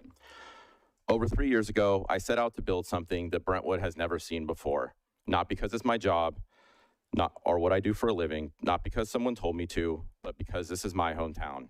I was born and raised here, 4th generation, graduate of Liberty High School, along with my parents and grandparents who are still here and in the room with us this evening. I've spent my entire life watching Brentwood grow and wanted to create something to add to its legacy and enhance its future. Those who know me well would most likely describe me as pretty persistent and a little bit stubborn. But the reality is, if it wasn't for these traits and my deep ties to this community, this project would have been abandoned a long time ago. It began as an idea in January of 2023. After some initial due diligence, I wrote the city an offer to purchase their land in June of 23, nearly 3 years to the day. Since then, we've navigated every step required of this process, from the Surplus Land Act, environmental review, traffic analysis, pedestrian analysis, soil testing, tree studies, fire review, railroad coordination, utility coordination, countless meetings, revisions, reports, approvals, and more.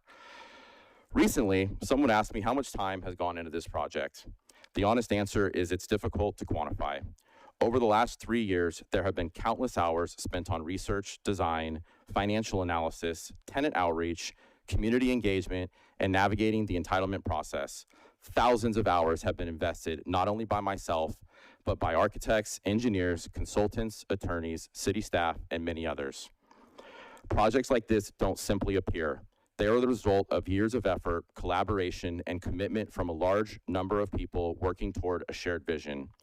The city staff report noted that more than $52,000 has already been spent on entitlement processing, hearings, and staff review. In reality, when architects, engineers, consultants, studies, legal review, design revisions, and carrying costs are included, the true investment just to reach this evening approaches the cost of purchasing a home in this city. And that's all before a single shovel has ever been put in the ground. At this point, we should be talking about grand openings. At this point, we should be talking about which new restaurants are coming to town. At this point, we should be talking about community events, family gatherings, and new jobs created. Frankly, we should all be up the street enjoying our beautiful weather over great food and amazing drinks. But instead, we're still in these chambers discussing the project's future. Tonight's hearing has already added more than a month to the process, and it still is just one step in the journey. Even if approved this evening, months of permitting remain before construction can begin. Following the Planning Commission's approval, we were targeting a construction start before winter. That timeline was already tight, and this delay now threatens to push our construction start into next year due to the rainy season, potentially costing us an entire building season. Delay is not a neutral act. It increases costs, it increases risk, and it makes the ultimate goal of delivering this project to the community more uncertain. As I understand it, The primary reason for tonight's discussion is additional review of the conditional use permit related to alcohol service and operating hours. This topic was discussed at length by Planning Commission. During that discourse, Commissioner Johnson stated to let the free markets decide, and I strongly agree with his position. There are already multiple businesses in the area that are open until midnight or later. We could have pushed this item even further and requested 1 a.m. or 2 a.m. like others that are already operating to that time, but we didn't. We also could have gone farther and requested a Type 48 license, which is a traditional full bar with no food and is the most frowned upon by the city, but we didn't. The application before you reflects what we believe is a reasonable and responsible balance for this project and for this community. What I feel sometimes gets lost in the discussion is that this project is far more complex than simply just a public market. The public market is certainly a focal point, which I understand, but this project also includes a second story with additional commercial uses and tenants that must be able to compete and succeed in today's business environment. Flexibility isn't a luxury for this project, it's a necessity.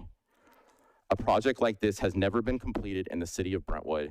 In order to bring a project of this scale and complexity to life, we need every reasonable tool available to us. Additional restrictions do not simply create inconvenience. They increase uncertainty and make the project more difficult to finance, build, lease, and operate successfully. For that reason, we respectfully request approval exactly as presented with no changes. I would imagine at this point, it should be pretty evident that the support for this project extends far beyond myself. You have received over 100 emails of support, nearly 24 live speakers on May 5th, and many more this evening. The Planning Commission's discussion was thoughtful, intelligent, and thorough. Difficult questions were asked, legitimate concerns were raised, these concerns were debated and addressed. The process worked exactly as it is designed to work. They concluded their discussion by voting unanimously 5-0 to approve the project with no changes, and I believe they got it right. You see, this project is more than just another building. It's a place where families will gather, local entrepreneurs will launch businesses, and a draw for visitors and residents to spend money in this community opposed to others. It is a place where memories will be made for decades to come. Long after all of us have left public office or private business, this project can remain a meaningful part of Brentwood's identity and future. 3 years ago, we began this journey with the simple idea to create something special for Brentwood. Today, after thousands of hours of work, substantial investment, extensive public outreach, unanimous Planning Commission approval, and overwhelming community support, we stand before you asking for one thing: let us build it. Let us take this vacant piece of land that has been underutilized for decades and transform it into something our community can be proud of for generations. I respectfully ask that you uphold the Planning Commission's unanimous 5-0 approval and approve the Grove at Brentwood exactly as presented. And as always, my design team and I are available to answer any questions and concerns you may have about the project. Thank you.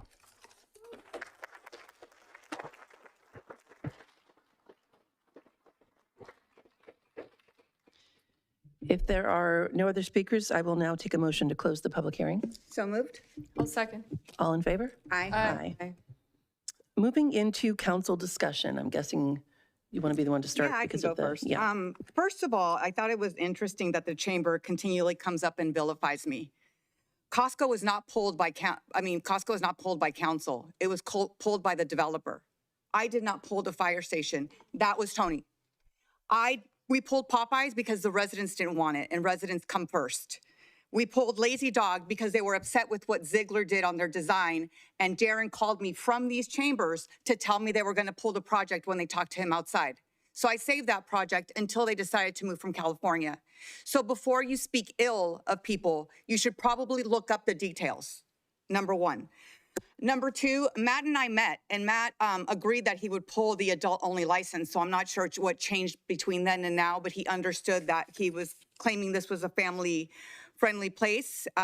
So I'm not sure what happened, but I do want to share my screen and go over some things. The first one is it coming up? The downtown specific plan. So this project is in the orange section in the bottom. And this is what we consider the Western Gateway. If you look at the Western Gateway, there is things that are allowed by CUP, there's things that are just allowed by right. One of the things that is prohibited, we cannot approve, is that adult-only license. It is prohibited per the Downtown Brentwood specific plan, adult-oriented businesses. Alcohol-only bars are adult-oriented businesses. We cannot allow that in this area. So that is my first thing, and that's one of the reasons I pulled it, because we cannot have that. And the license is, it is this, yeah, minors are not allowed to enter and remain. So it would be the 42 that I would ask that we not allow. Because again, this, I mean, when I met you, Matt, at the crab feed, you said this would be a family-oriented place. It's where everyone can bring their kids. Well, that's not conducive to an adult-only liquor license. So that's the first thing. The second reason I pulled it was the hours of operation. And I asked the police department for all of our hours of calls that we get downtown. And as you can see, 27.7% of our calls come in from 10 to midnight. And then 23% come in from midnight to 2 a.m. So 676 calls in the data that I received from the fire department. Oops, sorry. Let me do that. Hold on a second. Let's share. And I'm going to share this one. See if it comes up. So this is why I am proposing that we do what Walnut Creek does in order that they can keep their public safety top of mind. They go ahead and start at 10, and if you have no incidents in a year, they give you another hour with no incidents and no negative impact on the police department. And so those were the two things I was asking for, which I didn't think they were a big deal. And then I was like, okay, so it's kind of like a public market is what we've been told. So then I looked at Oxbow Market. I frequent Oxbow Market a lot.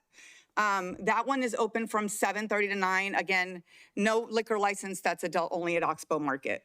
I then looked at the Emeryville Public Market, which has been there probably for about over 30 years. They open from 10 to 9 and then on Sundays from 10 to 8. Again, no adult-only liquor licenses, and the new one in Castro Valley from 8 to 7, again, no liquor license like the ones that were being asked. So, so that's all I was asking for. I think it's interesting because, yes, I did meet with Matt, and he was very open to not there being any adult-only liquor licenses, so I'm not sure. And I do not meet with applicants. I never meet with an applicant. I love this project so much that I met with Matt because I think it's a fantastic project. But then I have to look at things like Dolphin Park and the negative impact that has had from being across some streets. I have to look at things like Creekside Pickleball and the negative impacts that that's had across the street from homes. And I also have to think about the most recent couple of things, Winco, which is right near homes also. And then this last week, we started receiving complaints about 8 acres and the music they're having outside. So all I'm asking for is that because of the people that live there, that we have some consideration for hours of operation. That's it. I don't think a 10 o'clock will kill your business. I think it's something we can talk about on the council. But I'm the one who got a call when there was blood all over the press building one morning and they wanted someone to clean it. I'm the one who gets the calls when there is chaos downtown. So we're just trying to make sure that we do the right thing. If I don't watch public safety, she doesn't care about public safety. If she does care about public safety, she's doing this to stop the business. We're not doing it to stop the business. Like I told Matt, I love this project. I love Oxbow. It's one of my favorite places. I'm in the business. I'm there all the time. And because I'm in the business, I also understand the ramifications of different liquor licenses and hours of operation. And that's why I pulled it. Yeah, go ahead. Thank you.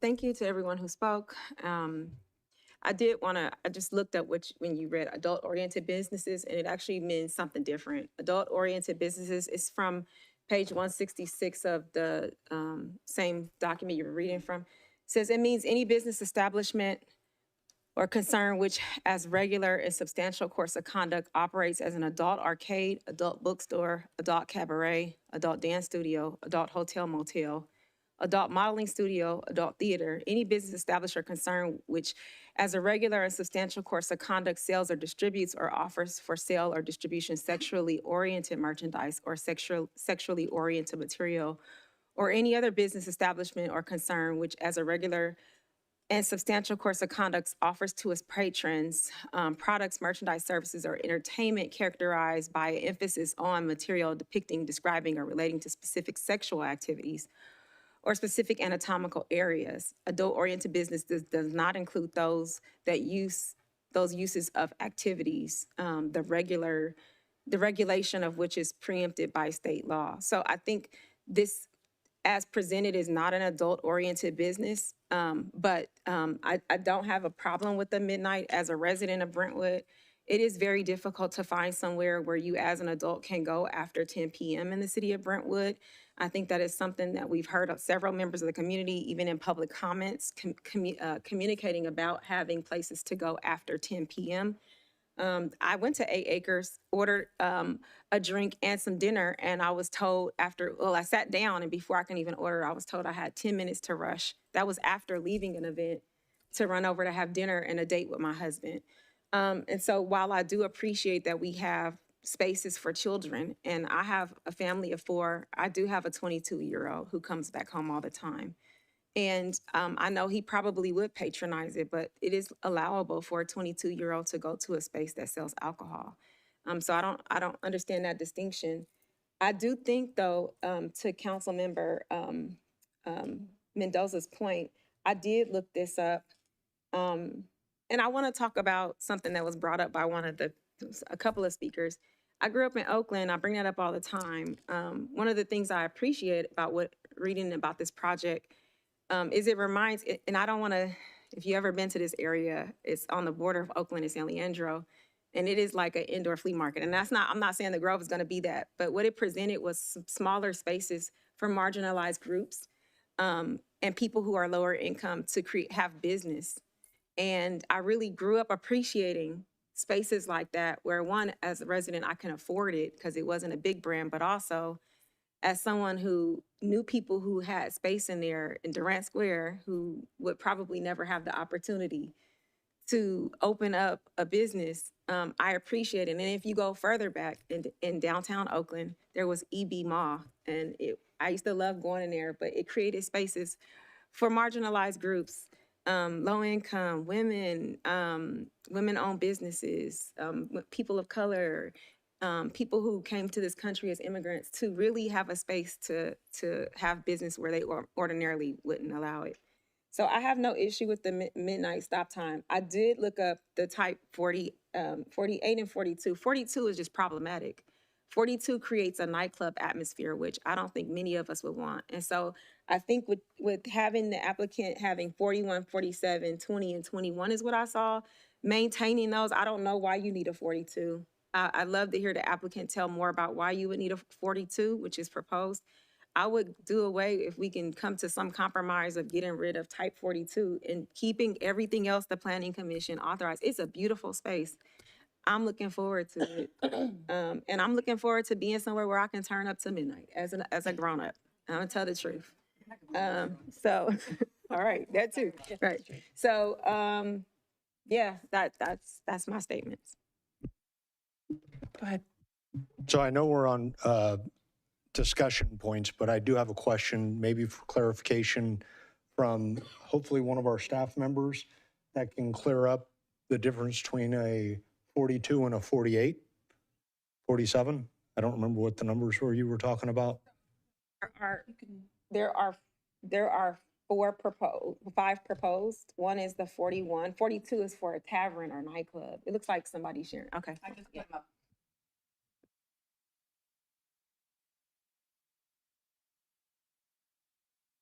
The minors are not allowed to remain, and it creates a more tavern-like atmosphere because it won't have any children there. So it can turn into like a nightclub setting. So I don't even know how that would fit with this project, to be honest with you, because of how it was presented. And that's why I defer to the applicant to tell why he feels the 42 is necessary. I'd love to, if we can give him the opportunity to speak as to the necessity of a 42. Before we have Matt come up, Miguel, did you want to say anything to this? Did you give the report? Just No, I was wanted just to trying to double-check. for clarification, I was trying to find the types of Okay. definitions. Yes, go ahead. I'm really excited about this project. This is an amazing project, so thank you for bringing it forward. I don't mind the hours as long as we don't have the club environment. So for me, I am completely open with the hours. There are now coffee shops that are open till midnight or 1 a.m. in some parts of the Bay Area where people are going, reading, having tea, having coffee, whatever the situation is. And my colleagues and people in the community are absolutely right. There is nothing that's open that late in our community. And if there's, I'm sorry? Denny's. Oh, Denny's. Yes, that's true.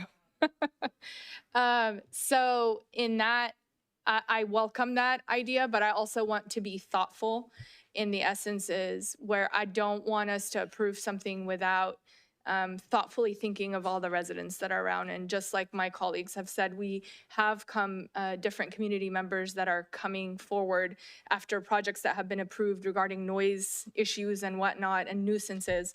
So I would like to echo what a couple of my colleagues have just asked and see what your perception on the 42 license.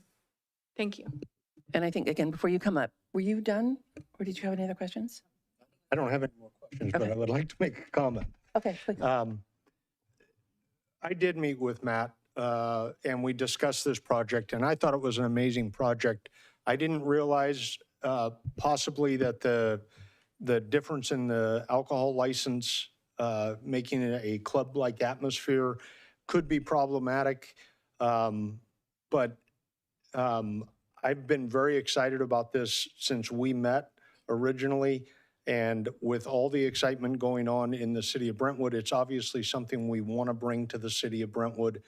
We want to be thoughtful about the neighborhoods it's going into and all your neighbors that you're going to have to live with, but I'm not 100% sure you wouldn't be as equally thoughtful dealing with the complaints yourself.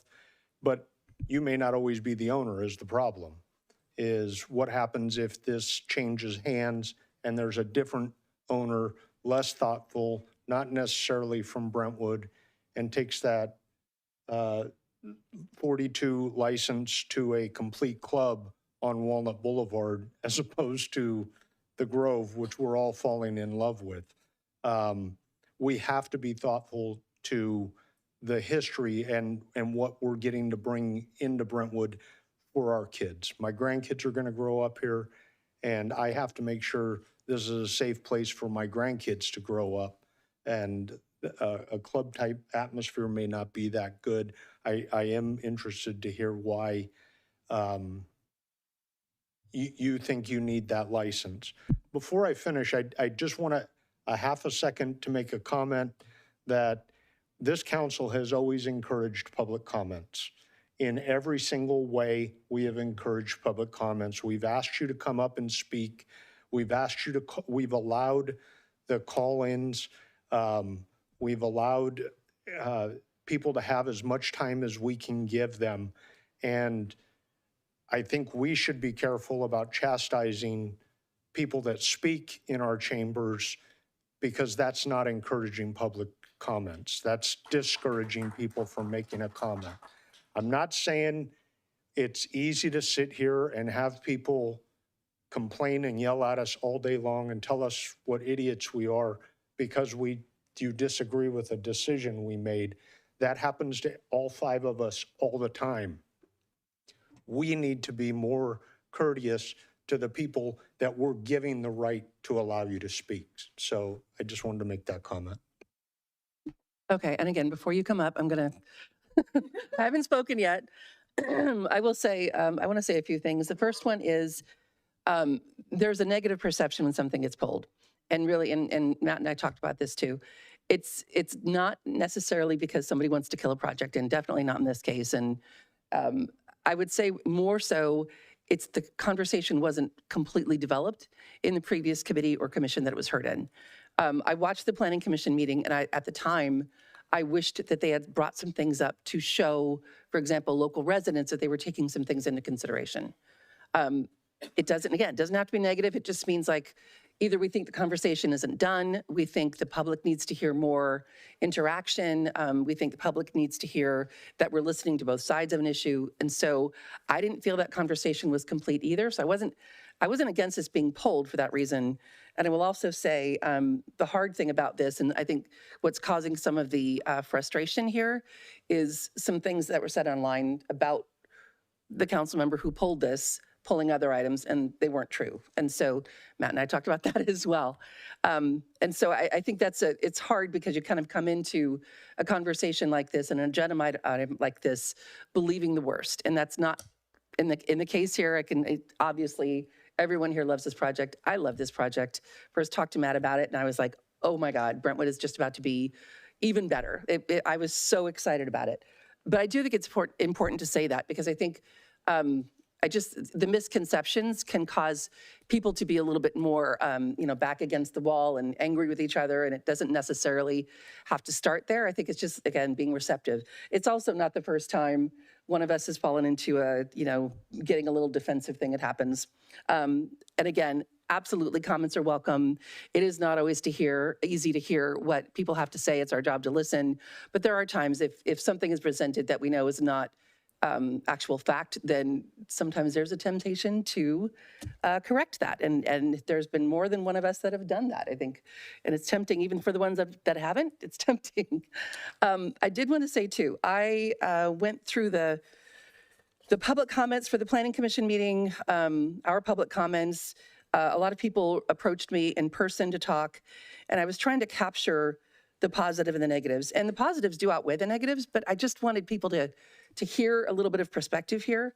So positives: economic development, new business and jobs, sales tax revenue, small business incubation, benefits downtown. Repeated comments about the project being family friendly, which again goes back to that not being sure about the license 42, because everybody that I've heard about, that loves this project loves that part of it. There's a place in Oakland, it's actually going out of business, unfortunately, called Plank, and you can have a glass of wine next to a playground where your kids play. It's fantastic. I love it. Proximity to downtown was a positive. There was actually a mention of respect for representation of local history, and I assume that to be like the towers. Transforming an area of blight. Design that fits Brentwood standards. And again, there were some changes to it, right? Because the first round wasn't exactly the right fit, but it's beautiful now. Increased property values. On the negative, there have been concerns expressed about traffic, noise, hours. Some of them were from local property owners, people that live in the homes there, people that live in the senior mobile home park there. Parking in nearby neighborhoods, there was a request for signage to say no grove parking here, and I wish there was a way to do that. I don't know if there's anything we can do about that. Some were citing concerns about negative impacts on downtown and other nearby businesses, thinking this would take away from that. And then there was some talk about consistency in allowing similar businesses next to homes and then reducing those hours, but not these hours. So I mentioned this all to say, these are all things that we're considering when we read the agenda, when we watch the Planning Commission, when we look at all the public comment, when we hear things tonight. We're doing our best to try and represent everything. All of this said, I definitely have questions about the license 42. And when we spoke, it sounded like there was some flexibility with that specific item. So I would like for you to speak on that. The hours, I'm not a huge fan of midnight next to the homes, but I wonder if we could even think about 11. I don't know. But at this point, if you can come up and talk about that license, also how, in your opinion, it would impact any future developments with different owners, for example. Yeah, no, I appreciate that. Thank you. Thank you, Madam Mayor and Council. What's unique about the conditional use permit is that it's conditional. So it adheres to a certain standard. There's an extra level to it. The great thing about the conditional use permit, which I think may alleviate some of your concern, is it's revocable. So if you get code enforcement questions, police calls, you can pull a conditional use permit for a reevaluation and revocation. So if you have a 42 license and it turns out to be a problematic site, first code enforcement, police office, city, hopefully Ms. Mendoza doesn't get called on some of these things, but there are mechanisms in place to pull some of those conditional use permits to stop the business. So whether Matt owns the business or it's being sold, that conditional use permit rides with the property. And so that's your mechanism to say, no, we don't like it that way. We can re-review it. We can pull it back and go through the city process to have that revoked. So again, the Planning Commission did a great job of adjudicating through the process and discussing it. And, we feel very strongly that let the market decide. A lot of businesses, if there's nobody in the bar or nobody at the wine tasting table at 11:30, they just close. They don't stay open because they can. If the market says there aren't businesses that are, taking drinks, past 10 o'clock, they just close.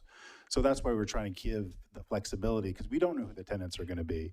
We're building it as a shell, and we're marketing it to various tenants. And so we want to give the broadest flexibility, and again, let the market decide. And if, again, it does become problematic, you have that mechanism as a conditional use permit to pull it and revoke that and shut it down. So just wanted to answer your question from a procedural standpoint, and I can let Matt talk about some of the other questions. So. Go ahead, sorry. No. No, Matt, it's good enough, sorry. Thank you.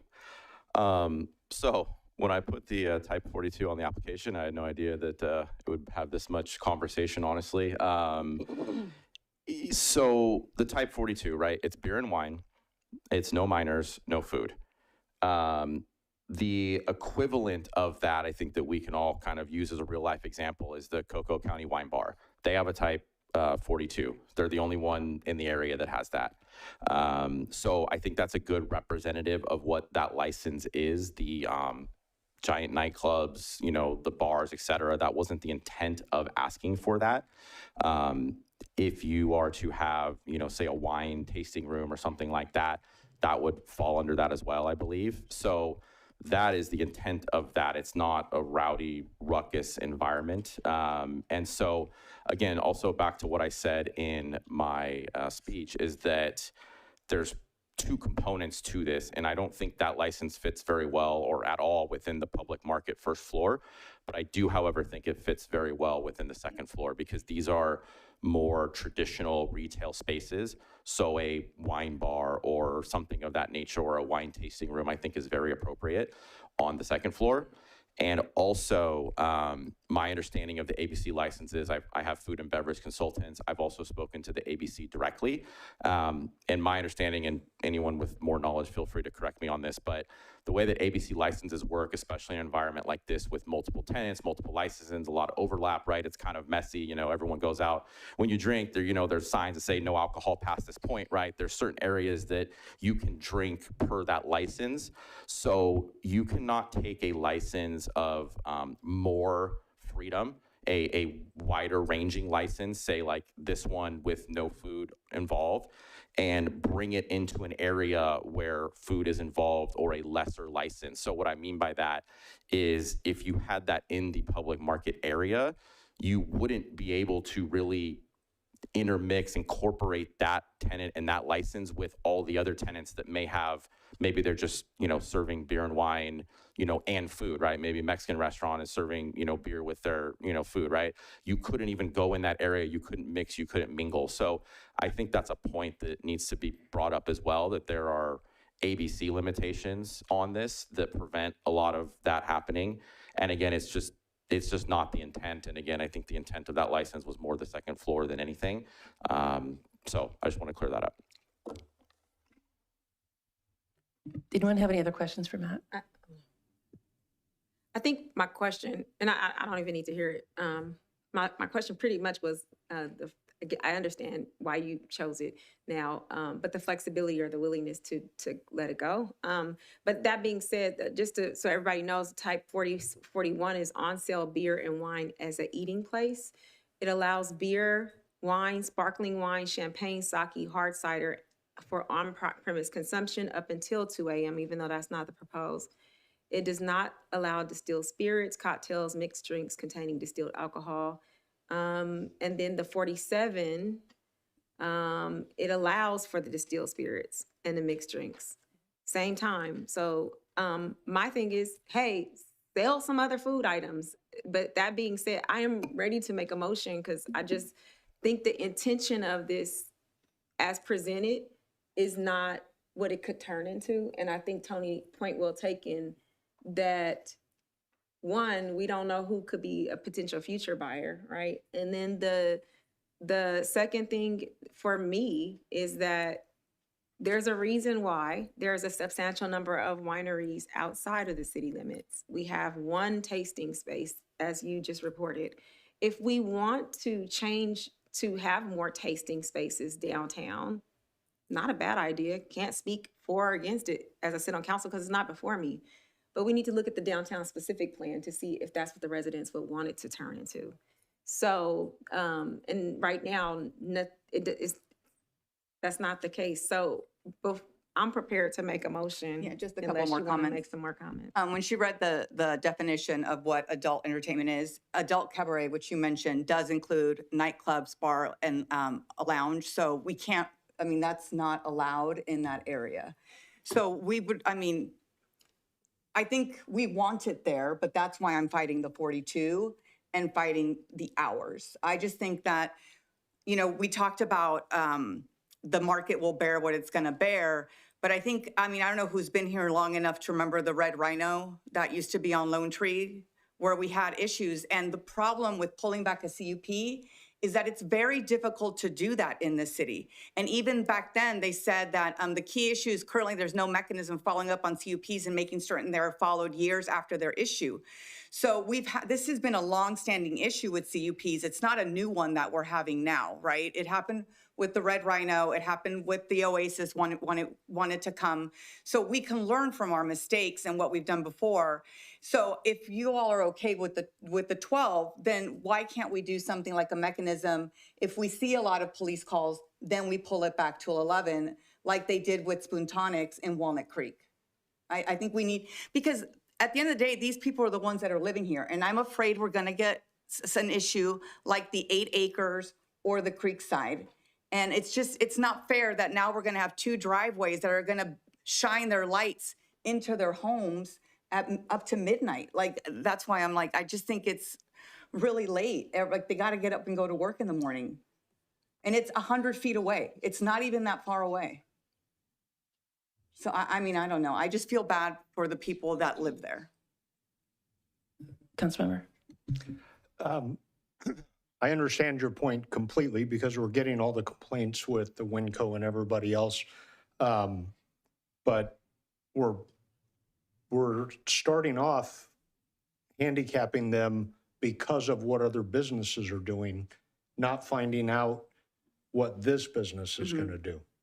And how are they going to run, and how are the neighbors of this business going to react to the cars coming in or in and out in the middle of the night, or the music playing? They may be sitting on their front porch listening to the music. We don't know. But we can give the business the opportunity to experience that. And again, we're talking about a Brentwood resident with a history in Brentwood that I think is going to embrace the Brentwood community enough that should those complaints be coming in, I'm assuming he's going to be doing something to correct that along with our conditional use permit. But now I'm hearing 2 completely different sides of a conditional use permit of, 1, it can be pulled very easily, and 2, we can't pull them ever. How about if I just ask the lady that's been doing this for longer than I have, what's the scoop here? Good evening, council. So conditional use permits can be revoked if we can make the findings that are required to do so. It is not simple. So infractions have to occur to begin with in order to document that someone is violating conditions of approval. Then you can go through the process of a revocation. So the reason or it gets complicated is the infractions. You're getting complaints, you have to investigate, you have to follow up. So it's a time-consuming administrative process, but it can be done, and it's definitely built into every CUP in the city.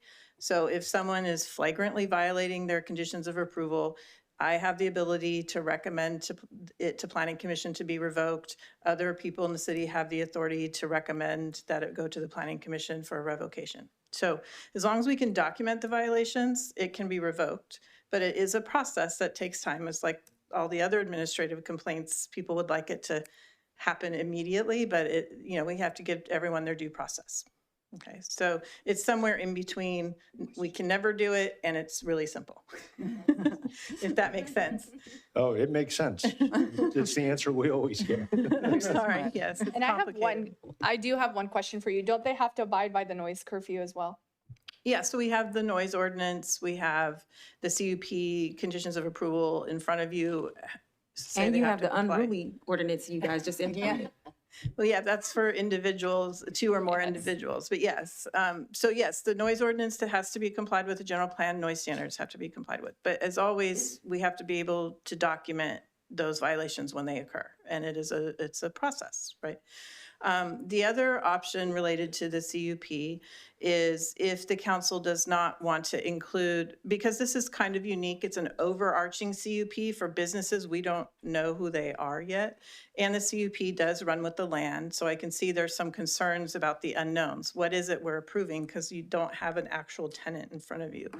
One thing you could do is pull the type 42 out and make that subject to a CUP if a business came into the city that wanted to operate there. So again, if the market is a factor, no one may ever be interested in operating that type of business at the Grove, right? Or someone may come in and they would be subject to a CUP process at the Planning Commission.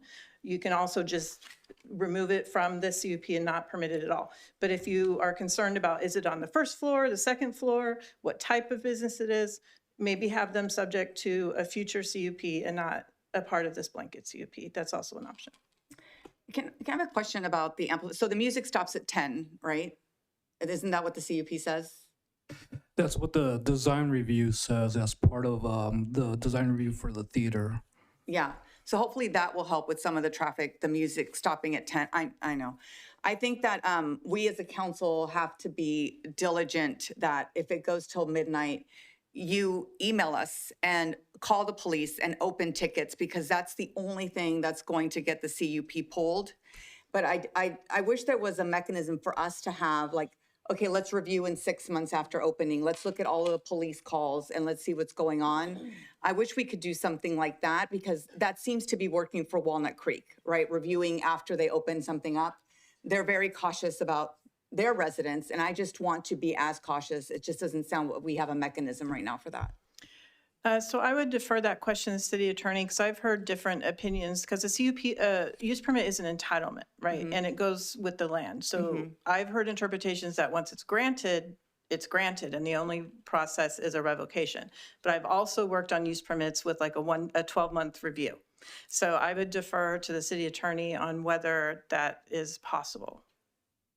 And I would say we would model that Walnut Creek model, and if it's worked for them so far without researching it, I would be happy to research and look into it, but obviously we're short on time now. If we have another model, we could model it after, then we could do that. Could we just do an agenda item after being open for a year? Like, hey, I'd like to make an agenda item to review police calls, resident complaints, have a town hall and see how it's going then. Is that something that's allowable?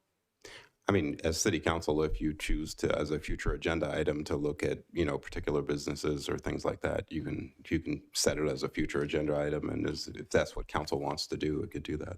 Okay. I don't care for that one. We're not doing it for other businesses right now. I'm not saying it's good or bad. And also, I don't want to model after a city when I don't know the details or have anything before me today. So I'd like to make a motion. My motion is detailed in the staff report. I move to direct staff to return with a resolution modifying design review DR 25-008 conditional use permit CUP 25-010 based on the following direction and proposed findings. And that is that everything approved by the Planning Commission continues with the exception of pulling the 42, the alcohol license type 42. Vice Mayor, I think, and I'll turn to Alexis on this as well, but I think you can probably make that modification, which is fairly minor right now on the dais, and staff wouldn't have to bring it back. Okay, then I amend my motion for us not to. I agree, yeah. And we make that modification now so we can get this approved and going. I'll second. All in favor? Aye. Aye. That motion passes. And we do not have a second one at this point, right? We don't. Okay. Congratulations. Yeah, thanks for everything. We are going to take a short break at this point. We'll aim for 5 minutes. Thank you. Thanks everyone for coming.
We're going to go ahead and get started.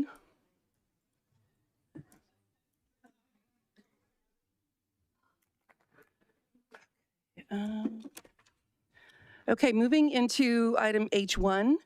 Thomas Lloyd Smith, City Attorney, will present the next item regarding the appointment of board members to the Municipal Pooling Authority Board of Directors. Thank you, Mayor. The city is a member of the Municipal Pooling Authority, a joint powers authority that provides risk pooling, which gives liability coverage, workers' compensation coverage, vehicle physical damage coverage, and claims administration. It consists of three basic relationships. The first is the Municipal Pooling Authority, which provides that broad level of coverage and looks at general liability along with workers' compensation. The second is a layer, which is IRMA, the Employment Risk Management Authority, which provides employment practices coverage. And then the third layer is CARMA, which is a third relationship that provides excess coverage for claims that exceed $1 million up to $9 million in coverage. And so all of these are housed within this relationship with MPA. And the city has MPA directors. There is a voting director, and then there's also an alternate director. And this item is an item that proposes the city attorney for the voting director and then the human resources director as the alternate director. Thank you. Do we have any questions for staff? Okay, moving into public comments, please. At this time, the public is permitted to address the City Council on this agenda item. If you're participating via Zoom, please raise your hand to speak. If you're in person, please file a speaker card. Your microphone will be muted if you speak on items that do not pertain to this agenda item or after the timer has expired. I have no speaker cards in person or hands raised in Zoom. Thank you. Moving into discussion. I'm ready to make a motion. Can I just mention real quickly why I brought this back? I just wanted to take a deeper dive into the discussion because I think it's important, especially in looking at the staff report, that at least one of the people that are appointed here have a direct line to council. It's just a matter of kind of reducing risk is the way I was looking at it. So yes, if you want to make the motion, go ahead.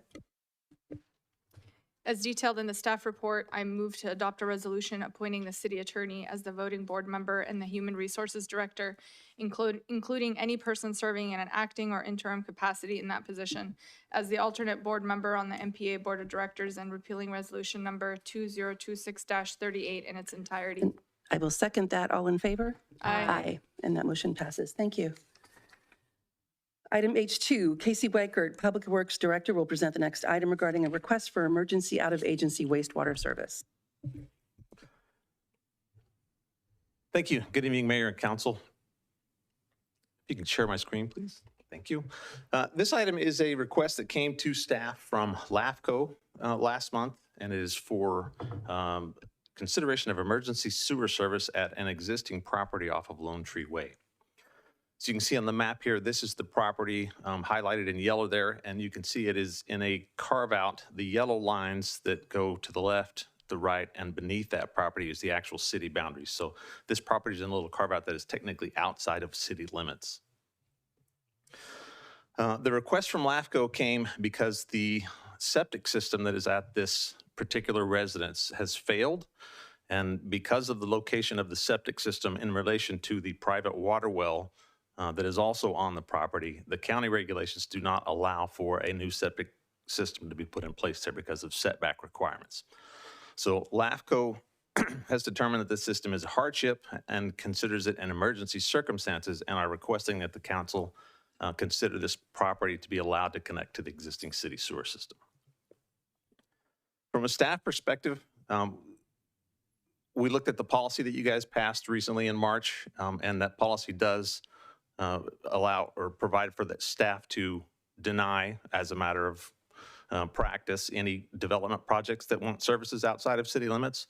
But that policy also allows that city council may direct staff to enter into a new agreement for services outside of city limits.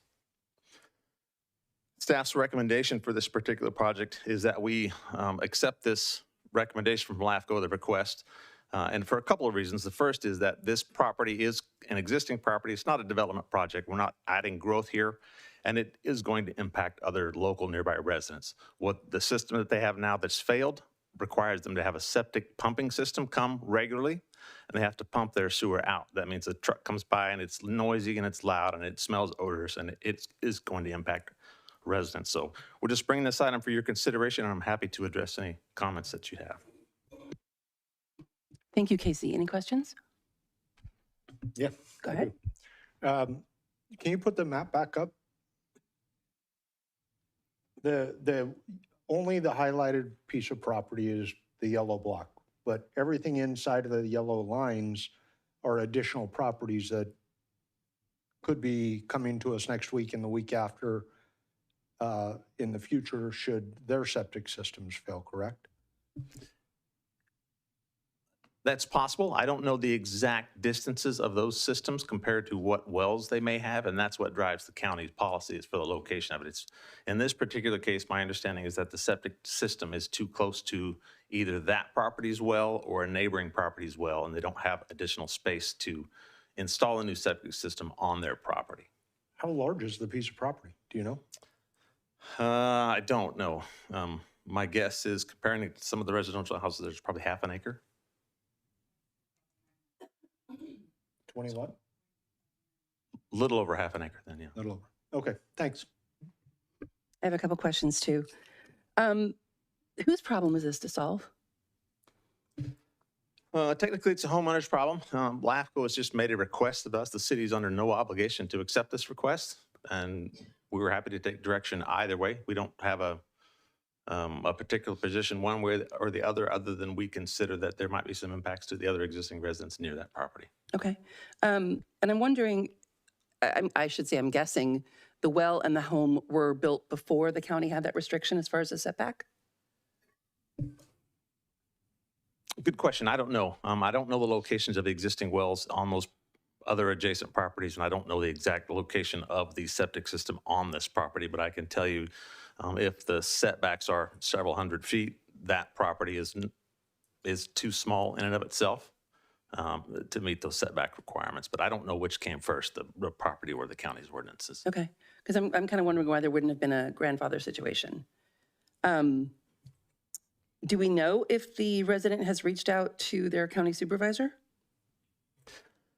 I don't know that also. This request came from LAFCO, not necessarily the county. So the request from LAFCO came with a letter from the resident describing the circumstances and what happens in the processes that they went through. And I don't know if the county gave them consideration for an abeyance or not. Okay. Mayor, if I may, just to clarify that question, at this point in time, staff has not received a request that came through the county or a supervisor. We were only reached out to by LAFCO, so we just brought that forward. Okay, thank you. My final question, in the ordinance that we recently approved, does the language actually say only new developments, or is it more general and vague? No, it doesn't say only new development, but that's my understanding based on the conversation we had that night. Okay, any other questions before? I have one question. Is there any potential for us to annex this area? I don't know if we know an answer to that immediately. I think there's more complexity there. So certainly if the council would like staff to go do some additional analysis prior to making this determination, we can certainly do that and bring this back. Again, this was brought forward by LAFCO because of the failure at the current property. So we were trying to be timely in just bringing this forward per our current policy. But if there's additional information that the council would like around this area, we can certainly do that and bring that back. And the amount that I'm seeing in the agenda, $7,842.91. That's what the current property owner would pay. Is that sufficient for all of the expenses that we as a city and staff time we're going to endure? Yes, that's the current connection fees that we would charge for any other residential connection to the sewer system. Can I ask something about that? Let's do it during discussion about that. Okay, if no other questions, we can move into public comment. At this time, the public is permitted to address the city council on this agenda item. If you're participating via Zoom, please raise your hand to speak. If you're in person, please file a speaker card. Your microphone will be muted if you speak on items that do not pertain to this agenda item or after the timer has expired. I have no speaker cards in person or hands raised in Zoom. Thank you, Amanda. Moving into discussion. So my concern is, it wasn't new development, it was any utilities. That's when we voted on that motion, that was my feeling, is anyone who wanted to add utilities, we would say no to. I do have concerns about what happens, like Tony was saying, with the next neighbor and the next neighbor.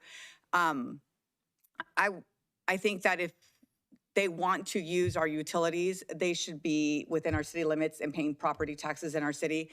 I also remember back when Dwelly Mori was considering annexing into the city, I remember reading the hookups were about $30,000 per house. So there's a big difference. And I remember reading that document, $30,000 versus the $78.42. It's very, very different.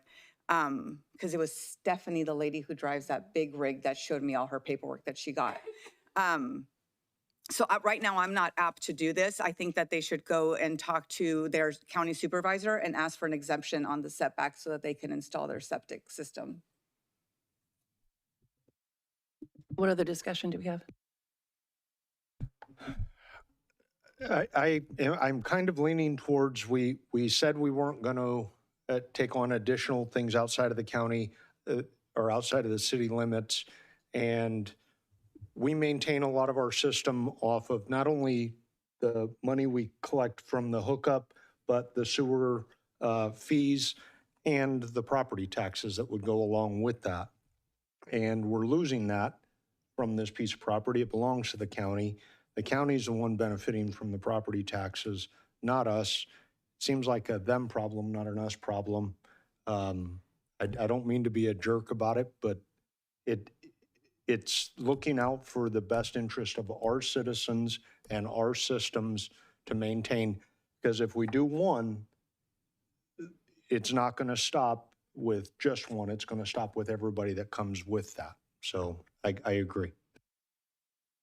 Do you want to make a motion?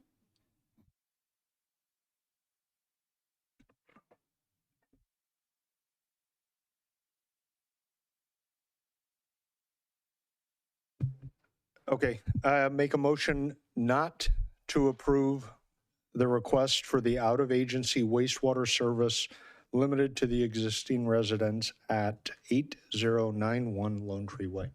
I will second that. All in favor? Aye. Aye. Thank you for the report.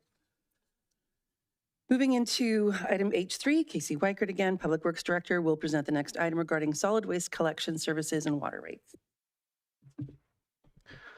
Thank you again, Mayor and Council. This item should be familiar. In April, we brought a summary to you of the health of the enterprises and a proposal to increase the service levels of the solid waste services. So tonight's discussion is just a quick recap of that direction that you gave us in April. We are returning tonight with a resolution that does in fact do exactly what we had discussed, which is to increase the water rates at 4% rather than 6.5% that was adopted in the rate study. And we are also going to implement weekly green waste collection for the organics instead of the current biweekly system. We will retain our biweekly recycling collection. The effort to increase that solid waste service requires the purchase of 5 new additional garbage trucks and several employees to drive those routes and maintain that equipment. I will stress again that this will take 12 to 18 months for us to get this service, and that is strictly because it takes 12 months to get a truck from the date you order it. So it's not that we aren't going to implement this as fast as we can. It literally takes us that long to get the trucks to do this. So what we have before you tonight is a resolution that just codifies increasing the solid waste rates to 4% instead of 6.5% as previously adopted in the rate study, and formal adoption of the solid waste service to include weekly green waste collection. Any questions? Okay, I just have one. I'm just kind of double checking for public information. Any funds released from unrealized projects go back to the water, wastewater, and solid waste enterprise funds balance and not the general fund? Any funds released from which projects? Any unrealized projects that were talked about specifically in this agenda item? So that's how we come up with the additional money in the health of that fund, is because we had the very large solid waste organics digester gas project that never got off the ground. That was built into the rate study previously. So there were funds being accumulated over time that were not used for that. So they stay within that enterprise fund, and those funds are what allow us to have the excess money to buy the additional trucks now. Thank you. That was just for clarification. Moving into public comments, please. At this time, the public is permitted to address the city council on this agenda item. If you're participating via Zoom, please raise your hand. If you're in person, please file a speaker card. Your microphone will be muted if you speak on items that do not pertain to this agenda item or after the timer has expired. We did receive one written public comment in advance of tonight's meeting, which is summarized on the screen. I have no cards in person, and I have no hands raised in Zoom. Thank you. Any discussion on this or a motion? I'm ready to make a motion. As detailed in the staff report, I move to adopt a resolution regarding enhancement of solid waste collection services to include weekly green waste collection and implementing a reduced water rate increase of 4% for fiscal year 2026 or 2026-2027, lowered from the previously approved 6.5%. I'll second. All in favor? Aye. And motion passes. Thank you. Item H4. Lindsay Pinnell, Recreation Supervisor, will present the next item regarding an MOU and fee waiver with Meals on Wheels Diablo Region.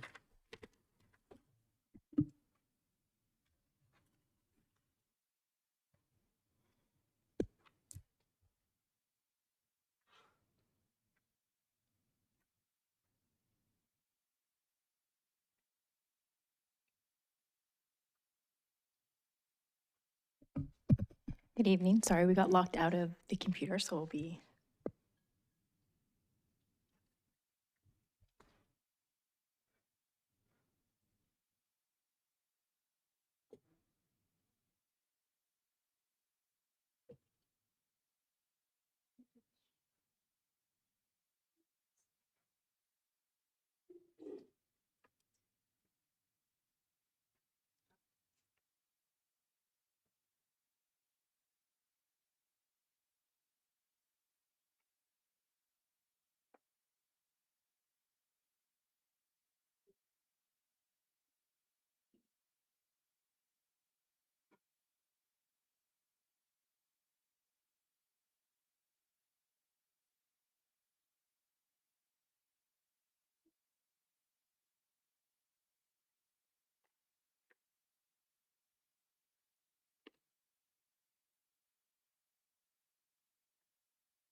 Okay, thank you. I'm ready, Amanda. All right, thank you. Good evening, Mayor Meyer and members of the council. I'm Lindsay Pinnell, Recreation Supervisor, here to present the staff report for the Meals on Wheels Diablo Region Program, Memorandum of Understanding and Fee Waiver. Cafe Costa provides a congregate lunch program at the Brentwood Senior Activity Center Monday through Friday. The city has partnered with Meals on Wheels Diablo Region for many years. Our most agreement is set to expire this June 30th of 2026. In addition to past MOUs, the City Council has approved past fee waiver applications for use of the Senior Activity Center for delivery of services and meals. The program serves adults ages 60 and older with a suggested contribution of $3 per meal. However, no eligible senior is ever turned away if they're unable to make a contribution. Guests under the age of 60 are welcome to participate, and they pay $7 per meal. On average, the program serves approximately 30 seniors each day. Throughout the year, Cafe Costa partners with our Senior Citizens Club of Brentwood to host special holiday luncheons, and these events include decorations, entertainment, and expanded meal service, typically attracting 80 to 100 seniors. And the club helps to cover the cost of the meals that exceed the regular meal allocation from Meals on Wheels. The current agreement with Meals on Wheels Diablo Region covers the fiscal year 24-25 and 25-26. Recently, Meals on Wheels has experienced changes to their program funding. Meals on Wheels has lowered their caps of meals they provide to the cafe program And with recent funding structure and rising operational costs, these challenges and shortages are impacting all Cafe Costa programs. But city staff is working closely with Meals on Wheels staff to ensure that no eligible senior is being turned away for the Cafe Costa program. Tonight, staff is recommending approval of a new 2-year memorandum of understanding for fiscal years 2026-27 and 27-28. Under the current agreement, the city's annual contribution is $26,000. The proposed agreement increases that contribution to $36,000 per year over the next 2 years to address rising operating and staffing costs. For fiscal year 26-27, the additional $10,000 cost will be fully offset through the available CalAIM grant funding. With the fee waiver of Meals on Wheels, just to clarify, the fee waiver is not requesting any additional money from the city. It's just requesting to waive the fees for the use of the city to run Cafe Costa. The funding that they will receive will be solely based out of the MOU. We just brought them together tonight because they go hand in hand to run the program. With that, staff's recommendation tonight is to adopt a resolution, 1, approving an MOU with Meals on Wheels Diablo Region for the senior nutrition program at the Brentwood Senior Activity Center. 2, approving a fee waiver for Meals on Wheels use of city facilities for fiscal year 26-27 and fiscal year 27-28. And lastly, approving the payment to Meals on Wheels of $36,000 per fiscal year in 26-27 and 27-28 for staffing services. And that concludes my presentation. Thank you, and I'm available for any questions. Thank you, Lindsay. Anyone have questions? Mic's on. I sent a few questions in, and so thank you for answering those. I just want to clarify a couple things still. The $10,000 that we're getting a request for, you're hearing that other cities are going to be dealing with that same request? Yes, everyone is on a different schedule, so it hasn't come up. It's just ours that has come up. So yes, anticipating that as everyone's MOU comes up, there's going to be different requests and additional asks. Okay. And then the part that was discussing federal cuts and where they impact the budget, and then how this $10,000 is going to be used specifically. Can you talk a little bit about that? They didn't give us a specific breakdown of where the money is going to go. It's basically for staff operational costs. They're getting less funding.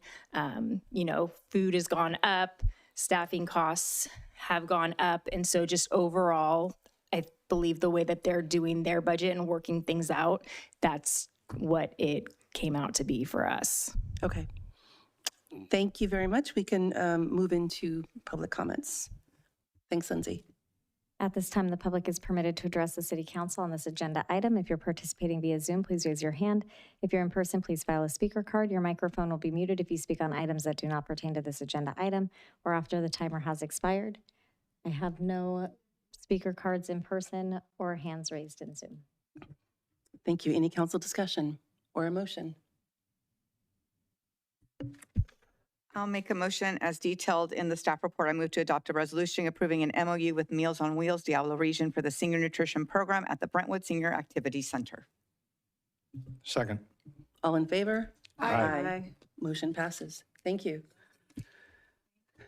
Item H5, Aaron Wandin, Parks Maintenance Manager, will present the next item regarding the award of a contract for the aquatic complex mechanical room improvements.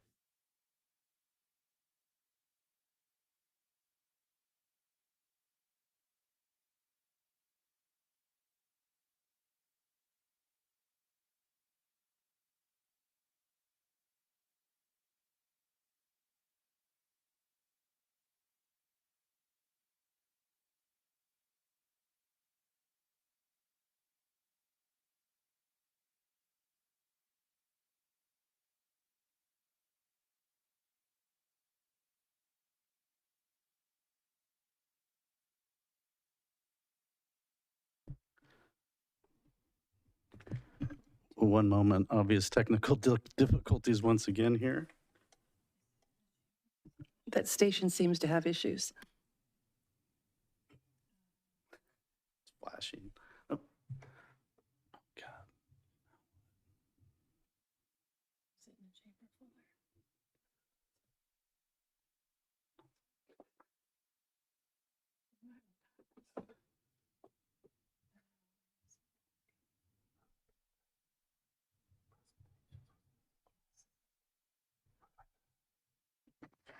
Mayor, if I may. Aaron, Amanda has a presentation. If you like, she can run it for you. Much appreciated. Honestly, this is something going on over here. Thank you. And thank you, Lindsay, for jacking things up over here. Or me. I'll see her. I'll see her tomorrow first thing. So we'll Thank you, Honorable Mayor and City Council. Before you now is the Aquatic Complex Mechanical Room Improvement, CIP project number 352-52434, the award of contract for the mezzanine replacement. As you may or may not know, the Brentwood Family Aquatic Complex was constructed in 1999, so it's closer to the 30-year-old than a 20-year-old. Since the construction of the facility, the mezzanine has not been replaced. However, a lot of items have been replaced in that facility, such as the filters for the pool, the heaters, the pumps, the slides have even been repurposed, as well as the decking and plastering replaced. So a lot of repairs being made out there. But over the years, the mezzanine that holds the filter system up, so it's like a double-decker mezzanine system, the filters sit on top of that mezzanine. Well, through routine inspections, staff started identifying some structural concerns with some corrosion in particular. And then after enlisting the help of a Wood Rogers engineering firm, we collected an assessment from them, a formal assessment. And in the report, they provided 3 options for repair. The first being the least effective and least expensive, which would be replacement with the same existing coated carbon steel framing. Well, as we noticed, that's what was showing wear and tear and corroding a lot quicker than a stainless steel frame. So staff's recommending the stainless steel frame, where we can get at least a 30-year, if not longer, lifespan on the replacement product. Option number 3 was completely wiping out one of the building's walls, extending the filtration system outside into a new wall, obviously a much more expensive solution and also a very lengthy process. Obviously, with the pool being very popular, there's a window of opportunity to have this work done, which is during the closure period of the pool, which is between October and February. As you can see in the photos, the quotes underneath them were directly right out of the engineer's report. I won't quote them, but as you can see, there's rust, there's deterioration, and actual concrete starting to deteriorate, as well as the metal actually shrinking. So after gathering the assessment from the engineering firm, and again, looking at staff's inspections, staff put together a formal bid that was made public on March 5th, 2026. After putting it out to bid, the opening took place on April 16th, 2026, at which time 5 bids were received, including the one from Wilson General Contracting for the $342,000 estimate. I'd like to say the bids came anywhere between the $342 and $580.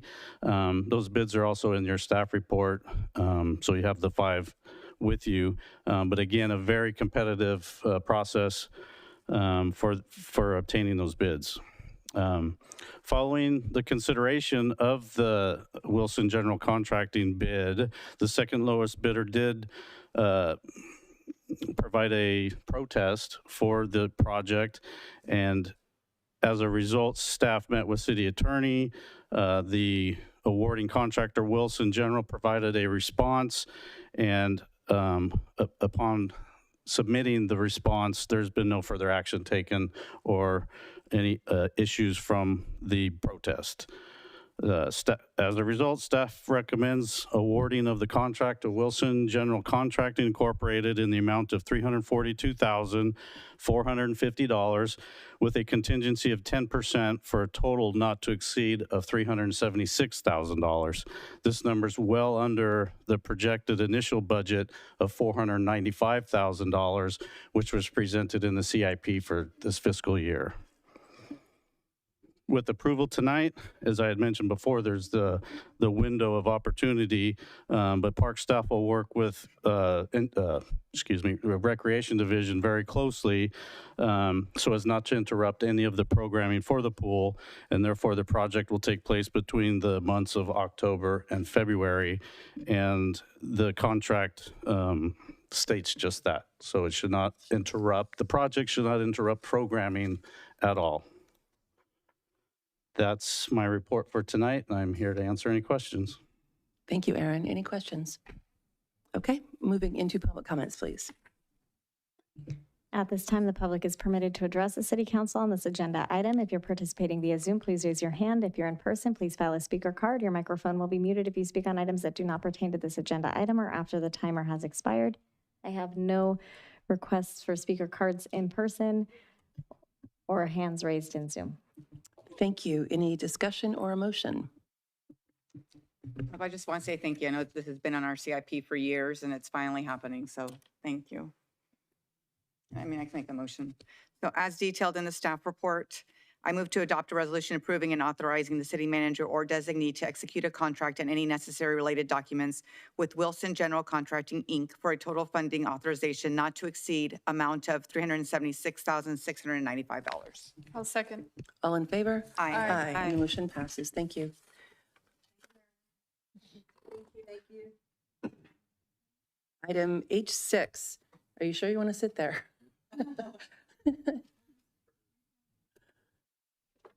We're hoping it gets set up correctly through the tech, but Gail Knight, Management Analyst, will present the next item regarding on-call grant writing and procurement services.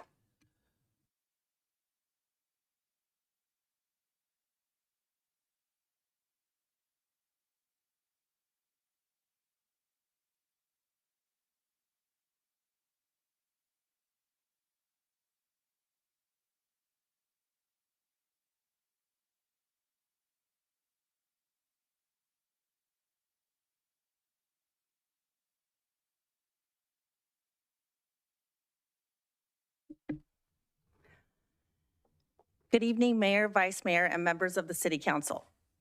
I'm very excited to speak tonight on the notice of award item for citywide grant writing and procurement services, not just because this is my first presentation before you all, but because this item is such a crucial piece of the puzzle in helping the city secure funding opportunities and support projects that directly benefit our community. This item is for the approval of agreements for 3 on-call consultants that will be available for citywide use on an as-needed basis. This will allow the city to engage in specialized consulting services when deemed appropriate by city staff. The initial term of each agreement is for 1 year, with optional extensions up to 2 additional years. We're requesting city manager authority to amend the agreements due to future possible rate increases. However, that will not change the not to exceed amount of up to $200,000 per agreement per fiscal year. Costs are to be absorbed into CIP project budgets when possible. Prior to retaining a consultant for a specific project, funding availability will be confirmed and authorization will be provided in accordance with city procedures.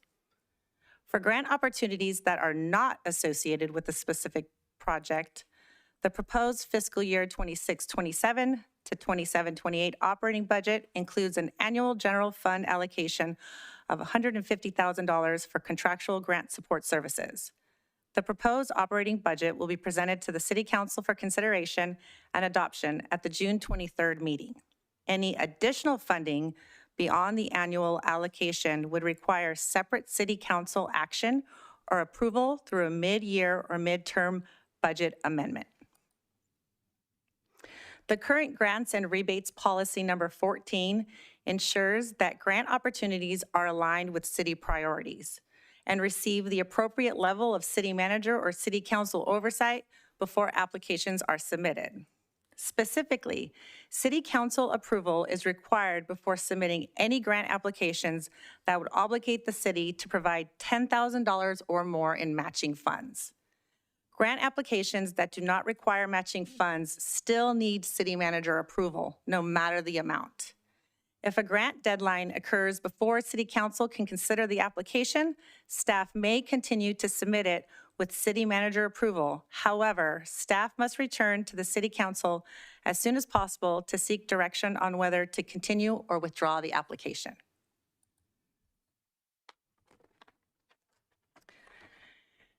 Grant funding is one of the engineering department's top 10 priorities. While I serve as the primary point of contact for this program, a citywide approach is essential to identifying funding opportunities and strengthening grant competitiveness. Through increased citywide collaboration and with the team effort from our consultants, we will be able to expand the city's resources and expertise and maximize external funding. Although staff participation remains critical, consultant support allows departments to remain focused on their core services and day-to-day responsibilities. Expectations of this program include 1, identifying opportunities. Each department is tasked to provide their top 10 priority lists, along with evaluating any additional projects, programs, or improvements to seek out any potential grant funding possibilities. Ultimately, it will be up to the city whether to move forward or not. 2, prepare and apply. Upon city manager and/or city council approval, the consultant will develop a strong application and submit. 3, award received. Grant awarded. Now is the time to celebrate and work with staff to update the budget. 4, project utilization. Appropriate department and point of contact staff to be assigned and ready to work with the consultant to utilize the funds as approved. 5, monitor and manage. This requires good communication from all involved to track progress, meet deadlines, and ensure compliance reporting. 6, close out. Submit final reports and close out the grant. Ultimately, the city's goals are straightforward. Identify more grant opportunities, submit stronger applications, secure additional funding, and successfully manage and deliver grant-funded projects that benefit the Brentwood community. How did we choose the right fit? An evaluation of 9 highly competitive qualification packages were scored using the following criteria: qualifications, approach, experience, pricing, references, and staffing. The executive team, along with myself, identified 3 consultants that best align with the city's needs based on their local expertise, demonstrated results, competitive cost structure, and clear understanding of the city's goals and priorities. Here are our pool of consultants and some notable achievements. Ardura, with over $30 billion awarded in the last 10 years from federal and state programs. Engineering Solutions Services, who has secured over $30 million in recycled water infrastructure for Santa Clarita. Evan Brooks Associates, also known as EBA, has an 84.3% success rate and a 90.3% retention rate for their clients. And what's even more notable is that each consultant operates on a task order basis with no retainers, no monthly minimums, and no automatic charges. Grant opportunity monitoring, alerts, and bi-monthly funding look-aheads are provided at no cost to the city. The city only incurs a cost when it authorizes a consultant to perform specific work, such as preparing a grant application, conducted targeted research, or providing post-award administration. Before any billable work begins, a detailed cost estimate and scope is provided, and the city's explicit written approval is required. The city controls the pace, volume, and cost of engagement at all times. Thank you for your time, and we welcome any questions. Thank you, Gail. Great presentation. Any questions? I did have 2 questions. One is, I was reading from the staff report, Is this just limited to grant opportunities in the engineering department? No, it's citywide. Citywide, okay, because the staff report says, for grant opportunities in the engineering department, on one section, so thank you for clarifying that. The other question that I had is there a cap on because I saw it was a 200 per agreement per year. Is there a cap on the number of agreements per year? We decided on 3. There was talk on potentially more, but because this is our first year implementing it, we all talked about it and said, let's start with 3. And after the first year, if we feel like we can increase that, then that could be a discussion. So the real ask is 600,000, not really 200,000. Didn't go on. There we go. So in prior agenda conversations with the city manager, he mentioned that the ask was supposed to be 200,000 in its entirety. So, well, 1/3 of that for each grant group. I also spoke with Christine, and she may be recommending 50 for each, which is a nice round number for each agreement. And did you want to chime in? Yeah, I mean, we can always come back if we need additional amendments over that amount. It's kind of an odd number to do, like 666,000. Yeah, and at the council's pleasure, we can certainly, amend the agreements to be $50,000 per agreement. Again, we're kind of starting out here, and I think that engineering was looking for maximum flexibility, because the funding source would not necessarily just be general fund, right? But it could also be project budgets that are available. But I want to, have engineering chime in and make sure we're not missing anything. And I have one question. Is there a minimum requirement for the grant that we would apply for? No. So, for example, I have seen grants for like 50,000, 150,000. Some are $1 million. If we apply for a grant for 100,000, then we're paying 66 this number. So basically, that's how I'm understanding it, correct? So each grant amount, depending on if it's matching funds or if it's federal or if it's state, all require a different level of input with regards to the consultant. So they do vary. However, just to kind of give you a rough estimate, if you're looking to apply for a grant, particularly under $500,000, what I've been told is it would be anywhere from $10,000 to $15,000.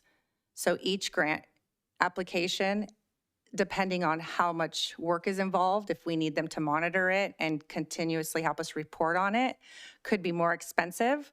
Or if you're applying for a AARP grant that's up to $25,000, it could be as little as a few hours of work. And those hours of work range anywhere from $150 to $250 an hour. That helps, thank you. Ellen, did you have anything to add?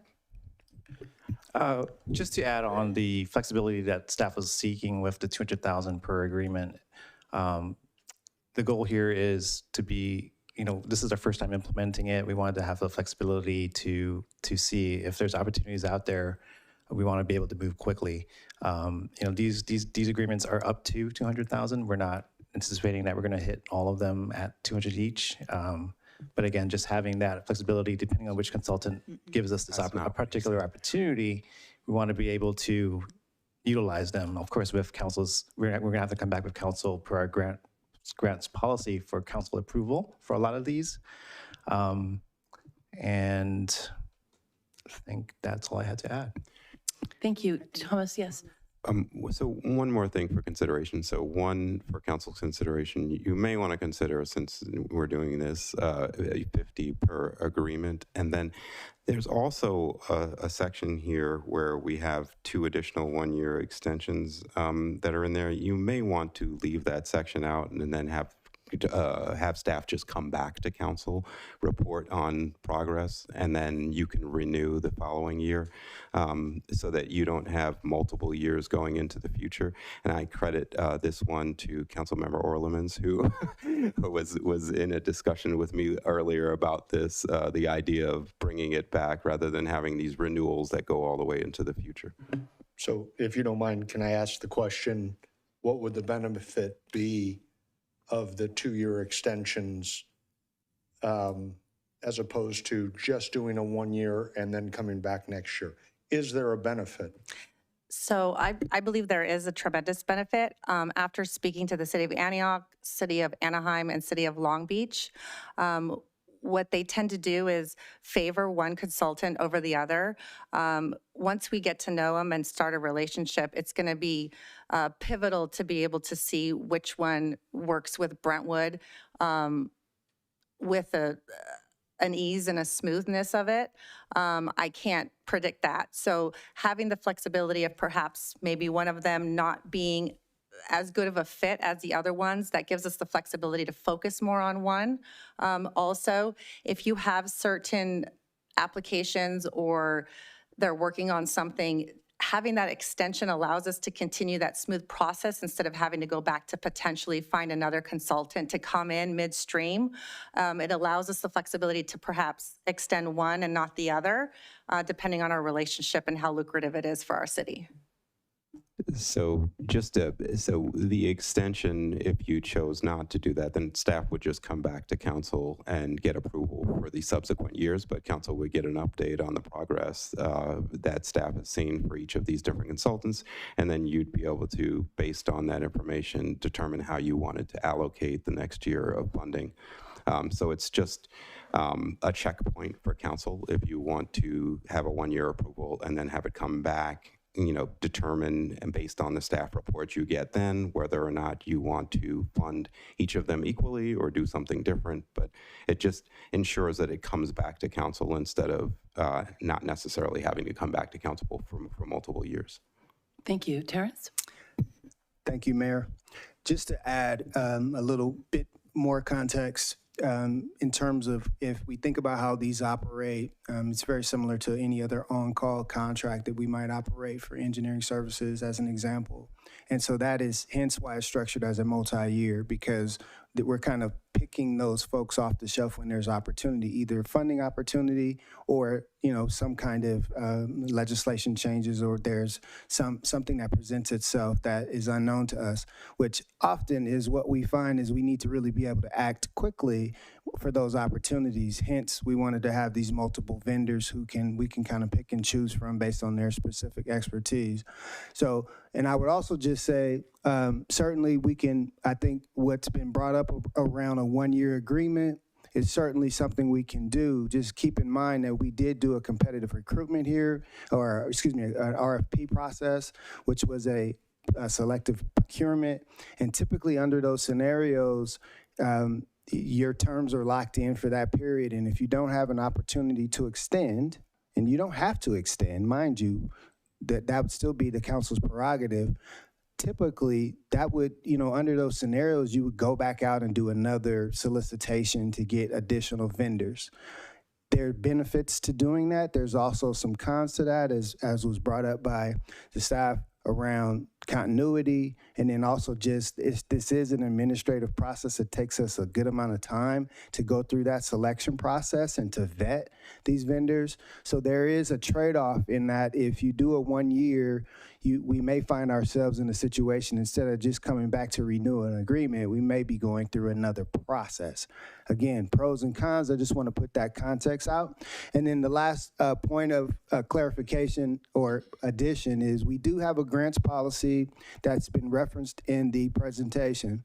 I would also say, as this is really a pilot phase for us, staff is also going to look at that policy and come back and make recommendations around how we select grants, when matches are required, and if there's in-kind requirements and what level of staff participation is involved. Those are all the criteria as we evaluate grants with our vendors that we will be taking into consideration. The current grants policy is is silent on those types of criteria or matrix that we would use to help us make decisions. So we want to make sure that we spend our resources very carefully, but we also want to make sure we don't apply for grants that's going to tie up a whole FTE or, really require us to put in a lot of extra work for a very little return, because that can happen often. So we have to be very critical about how we evaluate it. So that will also be something in the future in the grants policy that we'll need to do as we kind of live and learn and go through this process. Can I ask a question about the extension? Is there a way to kind of meet in the middle where there's the option for the extension, but it comes and we have a conversation like, okay, it's time to extend. These are the results from the 3 contracts. These are the ones we want to extend. Can we move forward? Can we just do something like say, yes, we want to extend, but it's a conversation we all have and we can, and that way, I'm excited about this because we've been asking for grants forever. So thank you so much. Great presentation. But is there a way we can kind of meet in the middle on that? And so the answer to your question is yes. You can have an extension. The extensions here, in terms of what's being asked for here, it's approve up to additional 1-year extensions for each of these agreements. But that doesn't mean that those extensions were guaranteed. What we're really talking about at this level is when does council enter the picture versus when does staff make the decision. And so you can certainly have the extension on the contract. If staff wants to approve that extension, they would just come back and get approval for it. And so that's the case where, council retains the ability to have that extension approved by council. The way it's worded here, the approval is upfront by council, and so it wouldn't come back. And so that's all that we're talking about. You can certainly structure the contract with an extension. It's just a question of who's approving the extension. I just want to clarify though, before a motion is made, the total cap, because I keep hearing different things and the staff report reads differently. And then the way Alan presented it, it sounds like 3 different at 200,000, and that's not the direction I don't think the staff is going in. Yeah, that's 600,000. So just to be clear, it is a total cap. Thank you. Thank you. Yeah, and for that number, I think Christine was recommending 50,000 per contract. You could choose a different number if you wanted to, and insert it in the range. What if you have one that's like kicking butt and like getting grants and they let's say, we're saying 195,000, 65,000 each, or 50,000, doesn't matter, 200,000. And you have one company that is totally over delivering and one that's under delivering. Do they have the ability to shift dollars from one vendor to another if one is outperforming? No, and that's why it's good to have that flexibility to see how it goes. Terrence spoke on the on-call consultants currently in engineering, and we have that implemented as well. Just depending on what the project is and depending on the scope, some on-call consultant can have a better understanding of it. The great thing is we can get proposals from all 3 and we can go with the one that has the lowest price. And that's the great thing about having that flexibility, is being able to strategically and be smart about the ones that we actually sign off on. It's not a quick yes. It requires city manager approval, plus department head approval prior to that. And any grant application that's applied for also requires a green light. So Can we just do a bucket? We've seen the benefits of the grants. So why are we capping them at a certain amount for 3? Why don't we just give them the total? This is it at their discretion. Yeah, the 200,000 at their discretion. Yeah. So I think we're getting a little separated between budget and contract, okay? Oh, I'm sorry. Were you going to speak on this? So even if you authorized these 3 organizations to spend up to $200,000 a year, our intent is not to spend $600,000, right? Our intent is to have flexibility. Engineering and the city at writ large would have to have the budget to fund that contract. So the contract does not give us the budget to spend, if that makes sense, or they're 2 separate things. So in this sense, if they did have one that was going like gangbusters and they each had 200, we could say, oh, we have budget in projects, we have some general fund budget, we could spend all 200 out of one and spend 0 and 0, right? So I think what engineering is looking for is we're not looking to spend $200,000 per contract. What we're saying is we kind of don't know who's going to be the winner. We don't know what projects might have budget, and we're limiting the general fund contribution maximum to 150 a year. Okay, so that's kind of the gist of it, but it's obviously up to you as a council what you feel comfortable with. And so let me jump in on the backside. So you heard the budget piece, and then when it comes to the contract, as a council, you're looking to approve, because you have to be able to approve some form of contract, you're looking to approve a contract for a specified amount. And so that's why you've got different contracts with different amounts for each, because you have to know as a council, okay, what are we authorizing for each contract? And it has to tie to the budget, as Christine mentioned. And so what does all this add up to? I think we end up back in the position where choosing an amount that you feel comfortable with that is also covered in the budget. And if Christine's saying that's 50,000, then maybe it's 50,000 per contract. And then once they figure out these details of which contract works best, they come back and you can talk again about what budget allocation is possible and what contract is possible.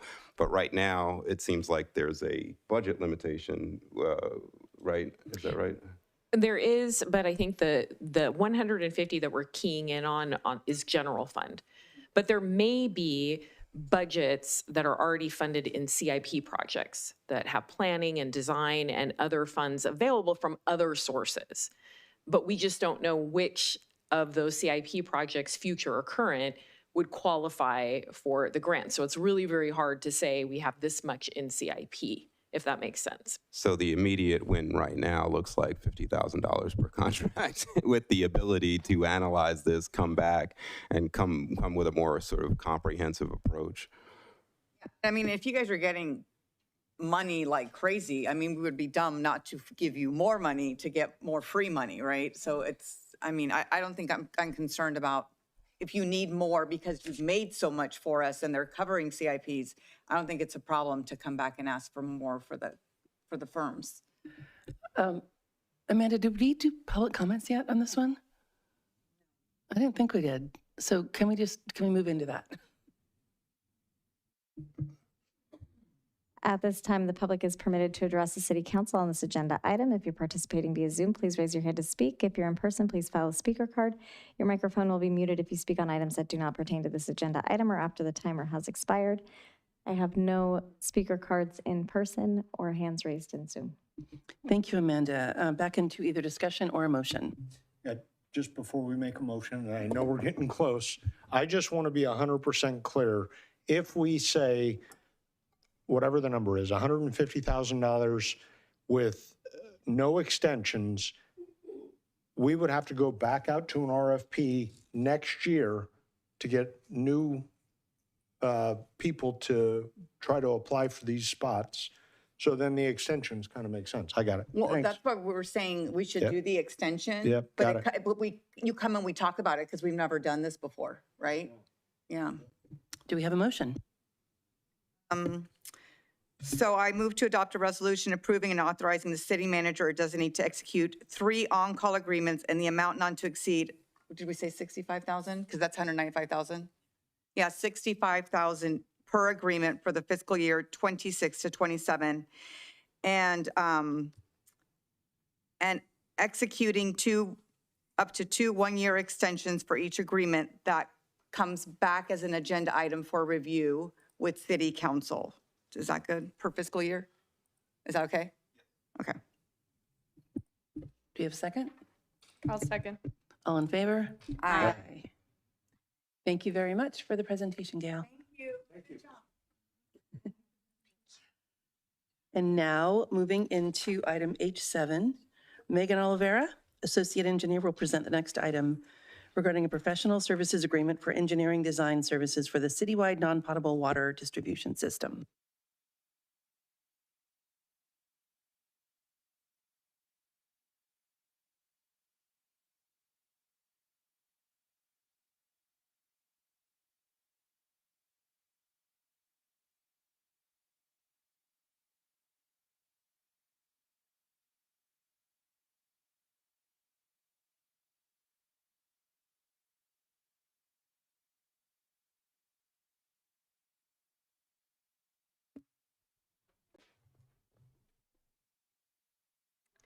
Good evening. Good evening, Mayor, Vice Mayor, council members. This is for the citywide non-potable water distribution project with the potential award of the design contract to Hydroscience Engineers. So the initial phase of this project, work was completed in fiscal year 2021-2022, where we installed non-potable water mains along Fairview Avenue and Sand Creek Road, and also the recycled water pump station 2.1 pictured here, and 14 meter conversions from non-potable water to potable water, from potable water to non-potable water, and all of that was designed by Hydroscience Engineers. So recent data collection shows a growing demand for non-potable water, and so we need a study to assess the current operations, collect additional data, and recommend any improvements or upgrades to this pump station. So back in November, the city issued a request for proposals for a designer to perform this study. And unfortunately, no proposals were received. So staff reached back out to Hydroscience Engineers and negotiated a scope and fee, which brought us to the total funding authorization we're bringing tonight of $97,521, which includes a 10% contingency. So the total budget for this project was $9.4 million. In the initial phase, we spent $8.9 million. The funding authorization for this study would be $97,521, leaving us with $408,405. And this project's fully funded with the Integrated Regional Water Management Grant, the Parks and LLAD replacement funds, and the state revolving fund. The timeline for this project, back in November, we requested proposals. We negotiated with Hydroscience, and that brings us to tonight for the potential contract award. We're hoping for the study to be complete in September, and then the full design complete July of 2027, and hopefully complete construction October 2028.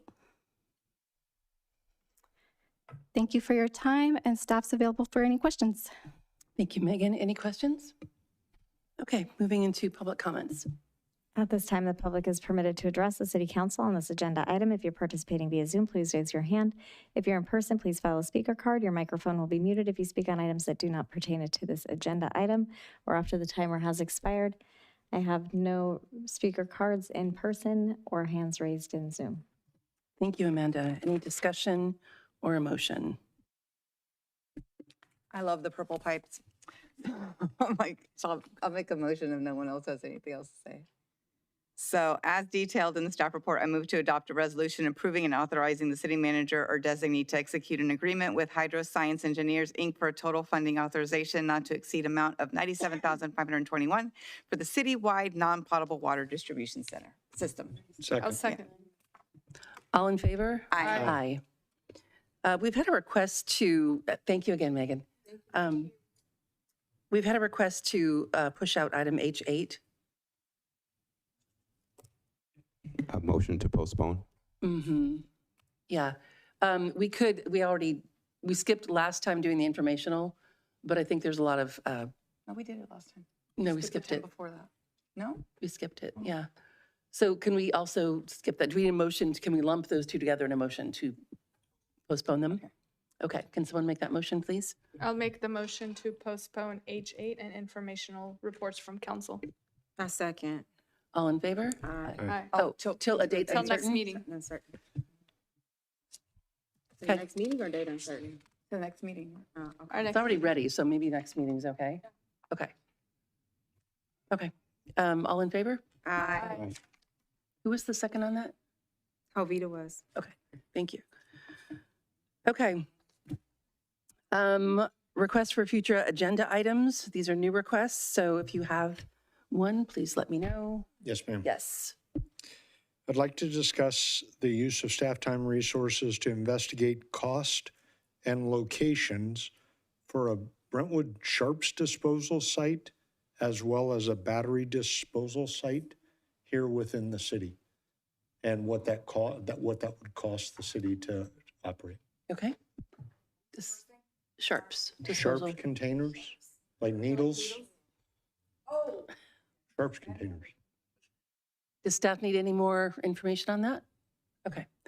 I would like to make a request too. I don't know if it's actually an agenda item or just a request for a report, but we have been hearing from residents who are concerned that there was a fire, open space fire, 2 years in a row in a very similar area. So if that either looks like a report from the fire department, maybe something including where the city's responsibility ends and the county's begins, what fire safety measures have been taking place, what residents can do if they want to protect that open space in the backs of their homes, anything in kind of overview like that. And again, I don't know who that report would come from or if it's an agenda item, but yes, yes. Contra Costa Fire had a really good informational day at Trilogy. I think Carrie was there. So if they could come and do a presentation like that, because it is on county land, and I think that might be helpful. They had a lot of resources. So then I will change my request to have this presentation be very similar to what was presented at Trilogy. Got it. All right, thank you. And then our last item is J1, a request from Vice Mayor Pearson concerning noise mitigation at the business located at 6700 Lone Tree Way. Thank you, Madam Mayor. I'll keep this brief. We had a resident who has come in here. We had about 3 or 4 residents who've talked about the level of noise at 6700 Lone Tree Way and the adjacent street abutting up against it. I actually had residents submit videos and recordings of sound. It is extremely loud from Winco. And so I said when it was a vote for the sound wall that once we do it, a precedence would be set that I would now say whenever someone has a sound issue and they bring it forth, I would like for us to investigate it now. That being said, I would like to utilize staff time and attention for us to investigate if there's anything that we can do to mitigate the nuisance of the sound potentially. Additionally, if there was something that was missed, a miss in the contractual agreements that these people signed or did not sign at the turning over of the property from the developer to them, that was brought to our attention by the resident as well. So I'd like us to kind of investigate the historical narrative and spend a little bit more time and attention on this. Okay, anything else? Any questions for the Vice Mayor? Okay. No. In that case, do we have any questions from us to staff? Oh, are we doing public comment or no public comment? Yeah, I just worded the questions wrong is all. So no questions for staff at this point. Then we can move into public comments. Thank you. Sorry. At this time, the public is permitted to address the city council on this agenda item. If you're participating via Zoom, please raise your hand. If you're in person, please file a speaker card. Your microphone will be muted if you speak on items that do not pertain to this agenda item or after the timer has expired. I have no public comments in person, and I have no hands raised in Zoom. Thank you, Amanda. Moving into discussion on this item. I think I kind of said it, so whatever you all are thinking, I would highly recommend that we listen to the residents. It is very loud, the videos. And this is not even at a time, the videos that I received were not even at the loading time. It sounds like either an air conditioning unit on the side that faces the resident's home. And it has to exceed the decibels that are permissible, or even the ones that we recognize as the council recognized back then for the sound wall. I'd like us to take more time into looking into it. Yeah, I agree. I think we need to look at it.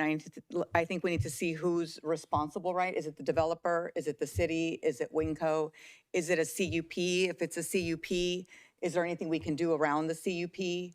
Because I know the wall you're talking about, that was our fault because we dropped the wall. We didn't keep it at the right height. So then what we did when we extended the wall is we brought it up to the legal height.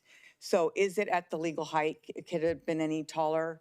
And I think this is kind of why the noise with the Grove, I think, is going to be a problem too, is I think we need to, I don't know how we, on all projects, look at noise a little bit more because it's really becoming a problem. And, you know, we're going to have to move the pickleball courts and the Winco issue.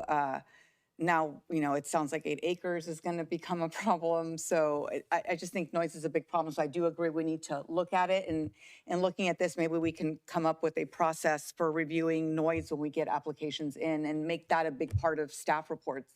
And then after something is there, how do we monitor it and make sure that it's not going above the noise ordinances that we have? And enforce if needed. Any other comments? I'm definitely in support of this item, especially because we've been hearing repeatedly, and I know people are feeling very frustrated. And it feels like noise for us has been noise and traffic have been some of the bigger issues lately. So yes, fully in support of this item. So do we have a motion?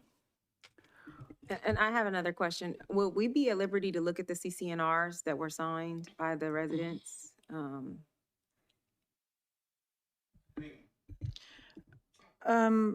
I don't know that they have them, but if they're recorded, that's a public document, Okay. so we can look into whether they have them.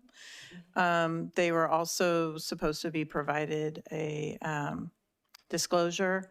I haven't seen a copy of that, and they don't appear to be recorded. So there's some information we can bring forward to council and other things we might have to look into. And can I ask a clarifying question about so when you say who's responsible, do you mean for mitigating noise, operational noise? I'd say a two-parter. One is to Councilmember Mendoza's, the who's responsible for the mitigation of noise. But I'd also like to looking back to the contractual agreements, if at the time the developer failed to give proper notice, I'd like for us to find out if that was not properly The done. disclosures that were The required? disclosure, absolutely. Yeah, so, okay, Thank you for the clarity.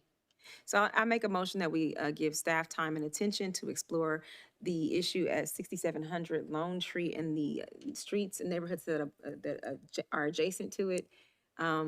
Exploring who's responsible for the mitigation of the noise, as well as what the disclosures were at the time, that exchange hands from the developer to the original property owners. I'll second that. All in favor? Aye. That motion passes. And we need one more to adjourn. I make a motion to adjourn. Second. All in favor? Aye. We are adjourned.